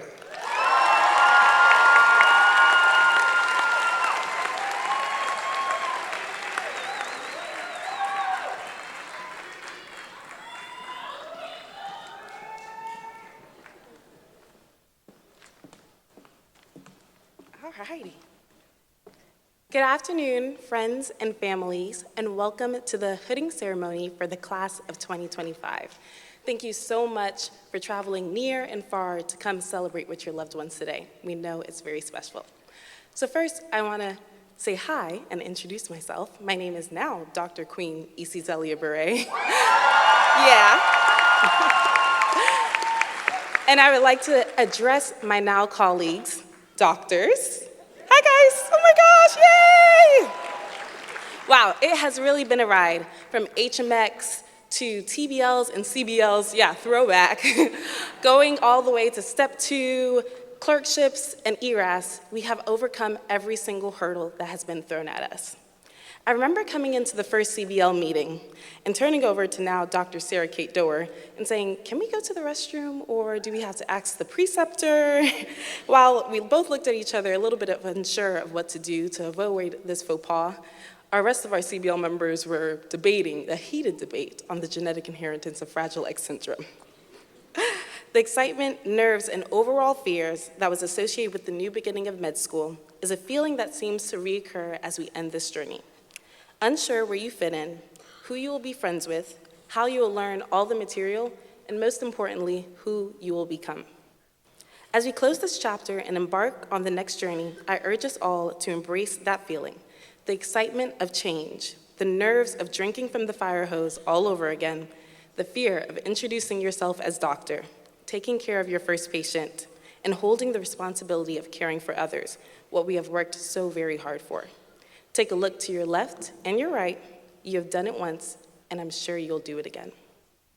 Now, as I sat down to write this speech, I thought, what do my classmates want to hear? What do you guys want to know? And honestly, I have no clue. The journey has been one with twists and turns, challenges for all of us for sure, some known and some kept near and dear to each of our hearts. As I reflected, I realized I don't really have much to teach you. But I have so much information that I've learned from being a member of this class and having the distinguished honor to get to know each and every one of you. So I want to share 4 important facts of what you have all taught me from each year, and I hope it will resonate with you all. Starting up, we have to show up for each other. Now, I don't mean show up for the professionalism forum first year, but showing up for yourself and for one another. Recall our first module exam. We grappled with the amount of information while experiencing the new life adjustments, having decreased free time, being in a new setting, and just general life woes, truly feeling how all-consuming the path of medicine can sometimes be. But I urge you to look at it from a different lens, a lens that remembers us dancing our little hearts out afterwards, coming together the next morning to the strong smell of formaldehyde in the anatomy lab, and the relationships you built with your E-squared, CBL, and your study groups that have now become friends and in some cases family. It was never an all-at-once change, but in the little moments, the coffees brought and the shoulders cried on, the post-quiz weekly rituals, we forged memories and bonds that will last a lifetime. We each have a story during these past 4 years when someone unexpectedly showed up for us or when we showed up for one another. As we add to those 2 little letters behind our names, that M and D, let us not forget that skill. Show up for your patients. It is the little things that you learned your first year of medical school, such as checking in, staying late, and having a conversation that make you very special. Show up for your colleagues and co-residents as we move forward. If you want to go fast, go alone, but if you want to go far, go together. This has remained true throughout our medical journey and will remain true going forward. Show up for yourself, more importantly. Prioritize your health and your relationships. The people here that have gotten you this far, remember to lean on them in times of hardships. Without a doubt, you'll have many more long nights to remember, but although first aid doesn't mention it, laughter is truly the best medicine. Oopsies. Continue to show up for yourselves. The second fact I learned was be fierce and advocate for one another. Now, during our second year, as our class navigated our medical journey amidst the tail ends of a COVID-19 pandemic and a curriculum change, I'll never forget how incredibly strong and fierce our class could be regarding their education, patient care, and global policies. Now, at some times, myself and now Drs. Kimani and Shrestha might have been at the butt end of that. However, nonetheless, do not lose that. That is your passion. Each of you have a passion that will ignite that change that is needed in medicine. As you discover your unique goals and your interests, continue to advocate for changes that you deem necessary. You have demonstrated this already. You're leaders in Equality Clinic, Clinica Latina, founders of Period, and Inclusivity Council, and so much more. Each of you have a fire in you and a passion that will continue on. As we progress, remember that regardless of your background, race, religion, gender, or creed, your voice is important and it's very much needed. Continue to advocate for your patients, yourself, and for one another. Number 3, and I'm gonna hurry this up, you're capable of much more than you've ever imagined. Now, third year, as we entered the wards, freshly minted clerkship students, again, unsure where the restroom is one last time, we grappled with a new adjustment of working, studying, conducting research, volunteering, and just living life. And for many of us, in a new city. But you did it. You saw your first state patient, you scrubbed into your first surgery, you brought life into your world, into this world, and sometimes you ran successful and unsuccessful codes. You have transcended any limitations that have been placed on you. Not only are you all now doctors, amongst us are artists, singers, dancers, parents, teachers, service members, military members, first graduates, and so much more. Our class is also composed of individuals who have overcome some of life's greatest challenges and conquered barriers that many of us have rarely ever encountered. Sitting here today represents much more than 4 years in medical school, but a life of strength, perseverance, and sheer dedication. Now finally, we learned that comparison is the thief of joy. Your unique experiences, although it may seem like a delay to you or less than something else, there's a reason for that happened. It'll benefit not only you, but the people coming afterwards you.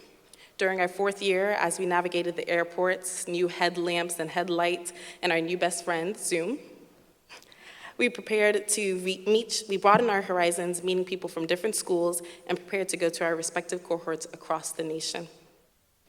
You each have a unique story and journey that will allow you to relate to your patients, your colleagues, and your soon-to-be med students. Be proud of it. It makes you, you. Now, as I close, I wanted to share a quote from Danella Cope that resonated with many of my classmates and I. If I've learned anything from life, it's that sometimes the darkest times can bring us to the brightest places. I've learned that the most toxic people can teach us the most important lessons, that our most painful struggles can grant us the most necessary growth, and that the most heartbreaking loss of friendship and love can make room for the most wonderful people.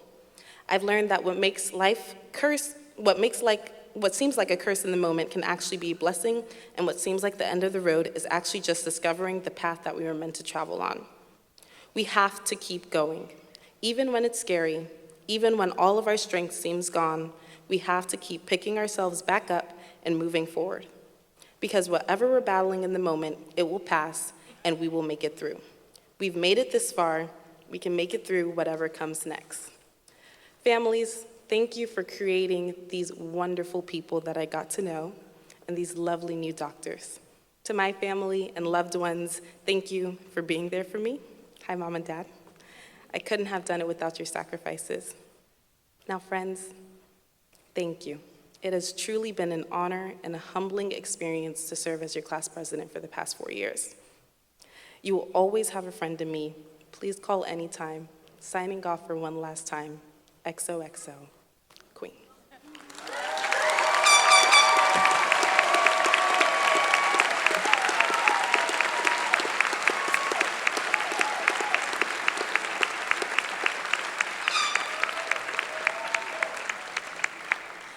Now I would like to welcome Sridhar, the class president at the Augusta University and University of Georgia Medical Partnership, to the stage, and my buddy.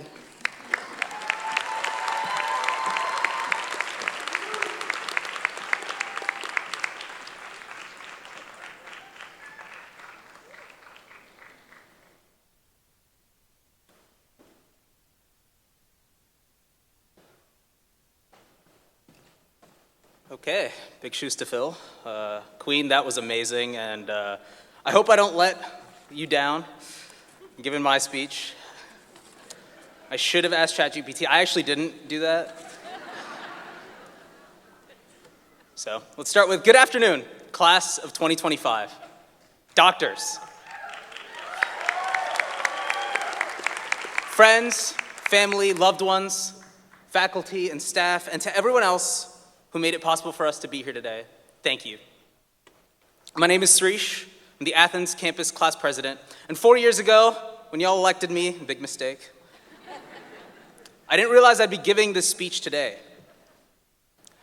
And when I sat down to begin writing it, I realized, how could I sum up 4 years of our lived, shared experiences? And I couldn't. So instead, I would like to share a personal anecdote that's close to my heart, and I hope resonates with some of you as well. So let's set the scene. Several months back, it's the first Saturday shift of my ICU rotation, and I'm scheduled to arrive at 9:30 in the morning. And to show my eagerness and enthusiasm as a learner from MCG, I wanted to arrive early. But as a post-ERAS M4, I got there at 9:27 on the dot. I had 2 hours before rounds, though, when suddenly the PA texts me. Hey, Sreesh, nice to meet you. By the way, do you mind taking all of the ICU patients? I'll be a bit late. Ooh, okay. So I log into Epic. What do I have in store for me? And there were 6 ICU patients, and 5 of them were new. That's okay. I had 2 hours before rounds. Next text came in. Oh, by the way, the attending actually wants to round at 10:30. Okay, now the people in the audience, you know what that feels like when you have to chart and pre-chart and round on all these patients before your attending gets there and before you get chewed out. So for the next 45 minutes, I got to work. I pre-charted. And when I got to the ICU with 15 minutes to go to see all my patients, I had pre-charted 4 out of the 5 new patients, but the patient in room 6 was someone I'd followed for several days. So I said, I don't need to worry about pre-charting, I'll just go ahead and meet the patient, talk to the nurse. And when I got there, room 6 was empty. And so I asked the nurse, where's the patient in room 6? And he told me the patient's family elected for home hospice. My immediate thought was, okay, now I have time to pre-chart on the patient in room 5. In the wake of that life-altering decision that the patient had come to and the family had come to, my thought wasn't about them. It was about me, the task that I had to do. I never spoke to the patient in room 6. She was intubated and sedated the whole time I knew her. But I spoke to her family, her husband, and 2 sons. We had long conversations about code status, prognosis, about her life. A week ago, she was completely healthy. She had had a fall, and she came to the hospital for an elective hip surgery to help with pain. But she had deteriorated so rapidly. And yet my first thought at hearing that life-altering decision that they had come to was about me, about my workday, the tasks I had to complete. I was ashamed of that thought. When had I become a selfish person? I'm incredibly lucky to have built wonderful friendships with my colleagues and forged strong bonds with mentors and faculty. I candidly told them my story. And instead of being met with ridicule, anger, or judgment, I was met with compassion, understanding, and empathy. They reminded me that despite that thought, I had given so much of my time and care to that patient and their family. And having that thought doesn't make me a bad person or take away all the good I had done for them. My colleagues and mentors shared with me their own struggles, their mistakes and regrets. But they also told me of the outpouring of love and support that got them through those dark times. 4 years ago, we sat here and heard numerous times that we're all in this together. I didn't really understand that back then, assuming it was just like a platitude or that one song from High School Musical. It took until this year before I experienced it firsthand. These 4 years have shaped our lives forever. Our class has done so much and touched so many people's lives. We overcame so much adversity together.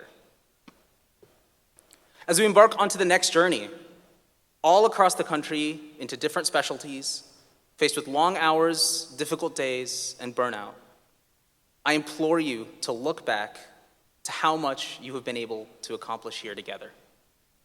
You've all achieved something great. And you've forged bonds that will last an eternity. So I want to leave you with my final words. Before you are physicians, you are humans. To be human is to err. To be human is to doubt and regret. But to be human is to overcome.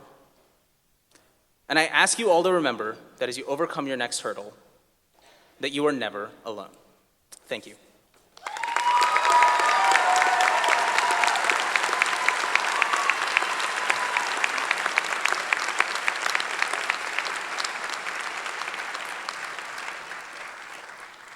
And with that, I'd like to welcome Dr. Pamela Tipler to the stage to recognize the military service of our classmates.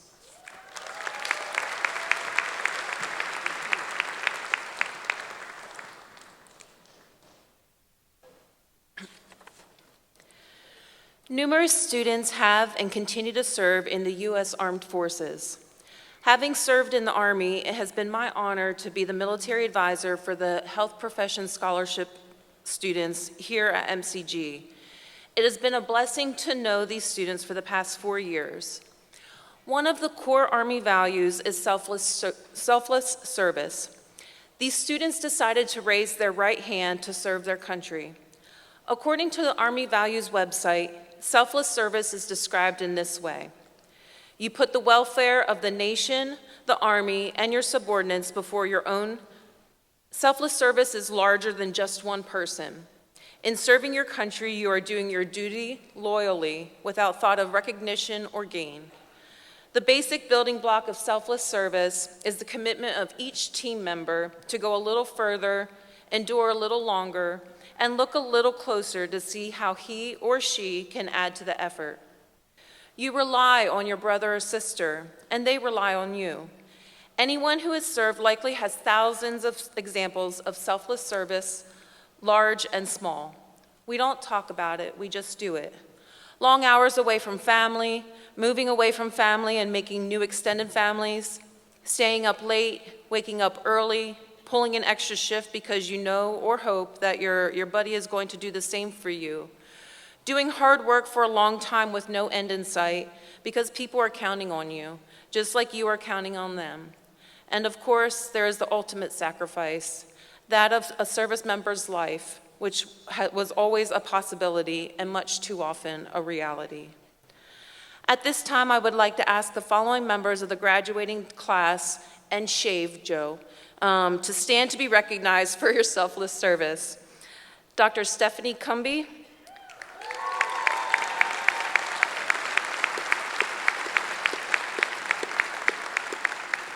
Dr. Joseph Fahey,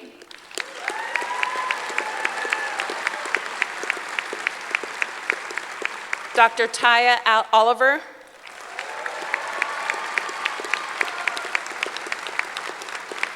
and Dr. Olabamibo Oke.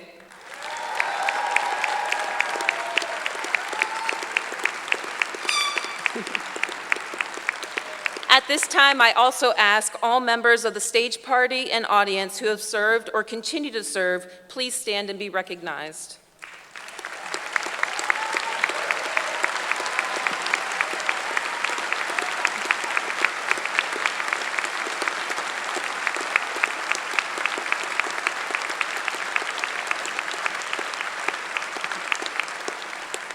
Congratulations to you all once again, and at this time I'd like to welcome Dr. Hess back to the stage.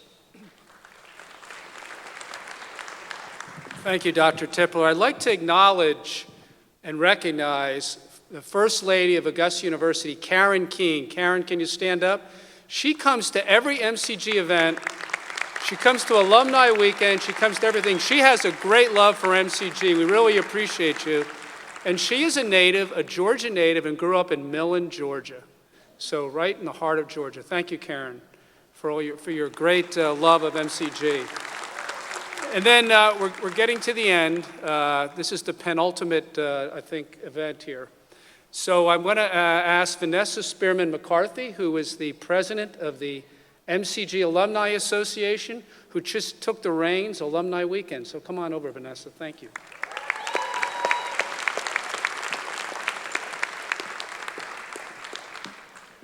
Thank you, Dr. Hess. And to the amazing class of 2025, it is my honor to offer you my heartfelt congratulations, as well as to represent the Medical College of Georgia Alumni Association. This certainly is a full circle moment for me, because 20 years ago, I sat in the very same seats in this very same room at my own hooding ceremony. And if you rewind the clock back just 8 years more, 28 years ago, I sat in this very room during my high school graduation from John S. Davidson Fine Arts Magnet School.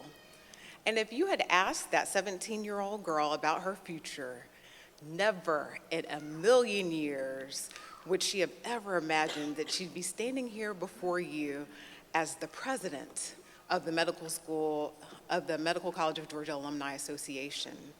The significance of this moment is not lost on me, and I am both humbled and grateful.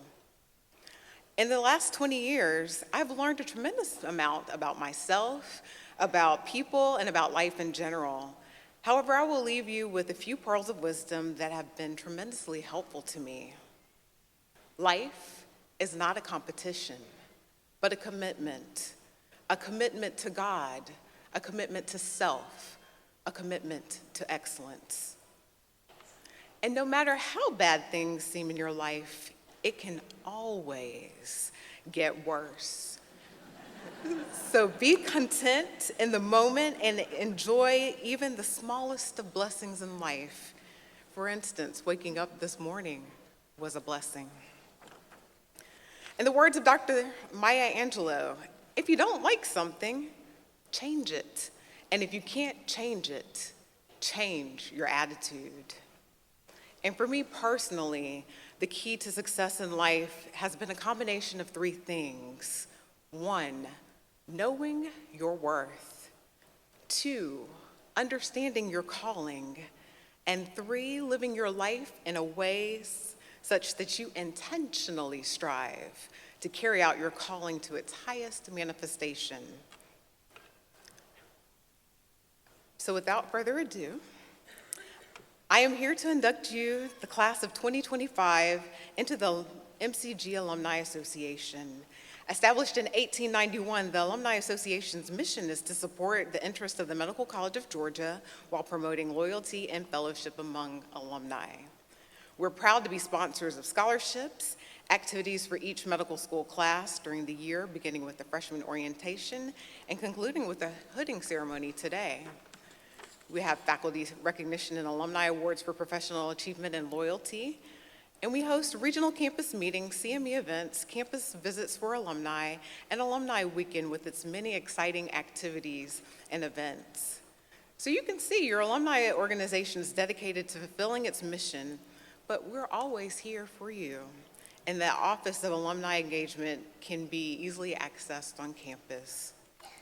Now it's my esteemed privilege on behalf of the MCG Alumni Association to induct you, the class of 2025, into the Medical College of Georgia Alumni Association. There will be no membership dues for your first 4 years. And don't forget about us as you begin your postdoctoral training. You can stay in touch with us by visiting our website and our social media pages. And please make sure that we have your contact information.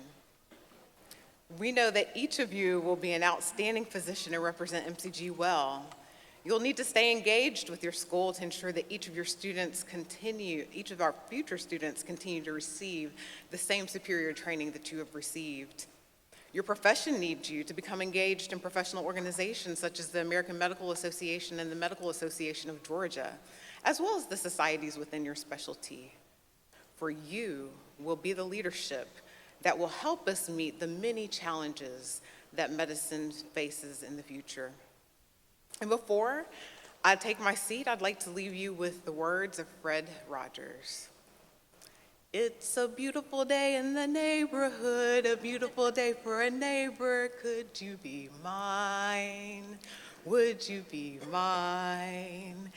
It's a beautiful day in the beauty wood, a beautiful day for a beauty. Could you be mine? would you be mine? I've always wanted to have a neighbor just like you. I've always wanted to live in a neighborhood with you, so let's make the most of this beautiful day. Since we're together, we might as well stay. Could you be mine? Would you be mine? Won't you be my neighbor? Could you please? Won't you please? Please, won't you be my neighbor?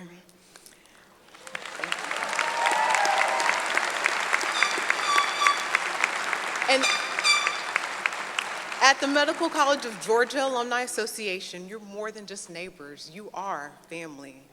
Now, by the power vested in me, class of 2025, you are officially members of the Medical College of Georgia Alumni Association with all the rights and privileges hitherto and thereof. And no matter where your life and career take you, whether it's across the street, whether it's across town, whether it's across the state, whether it's across the nation, or whether it is across the globe, remember that you're always welcome back home. Congratulations again, class of 2025, and Godspeed.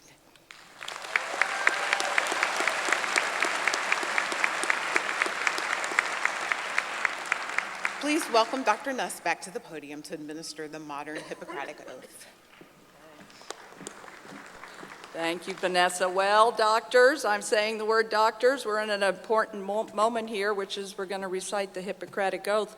So a little bit about this. In our profession, it's been custom actually for more than 2,000 years that no one may be admitted who has not first expressly taken upon himself or herself its obligations.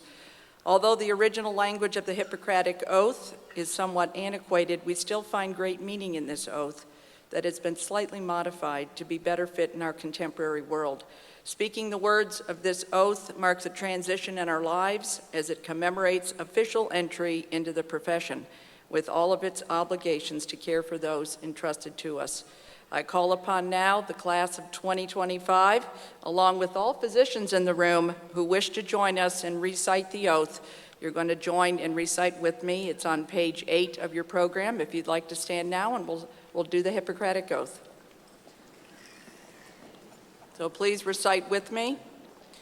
I do solemnly swear by that which I hold most sacred, that I will be loyal to the profession of medicine and just and generous to its members, that I will lead my life and practice my art in uprightness and honor, that into whatsoever home I shall enter, it shall be for the good of the sick and the well, to the utmost of my power, and that I will hold myself aloof from wrong and from corruption and from the tempting of others to vice, that I will exercise my art solely for the cure of my patients and the prevention of disease, and I will give no drugs and perform no operation for a criminal purpose, and far less suggest such a thing, that whatsoever I shall see or hear of the lives of men and women, which is not fitting to be spoken, I will keep inviolably secret.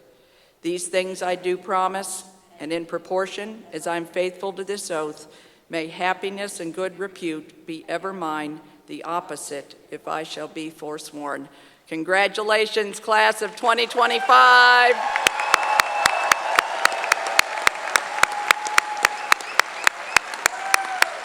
You may be seated. And I'm going to bring up one last person, I think. Jen Tucker's going to bring it home for us here, Associate Dean for Student Affairs, Augusta. Dr. Tucker, handing it to you. And thank the good Lord I talk really fast, so I promise this can be quick. So I really do want to let you know that this has been an honor to celebrate this 4 years with you and this incredible accomplishment. But I do have a couple of things I have to say. And this is a lot of help from Dr. Watson as well. So throughout your time in medical school, there have been many highs, firsts, wins, and celebrations.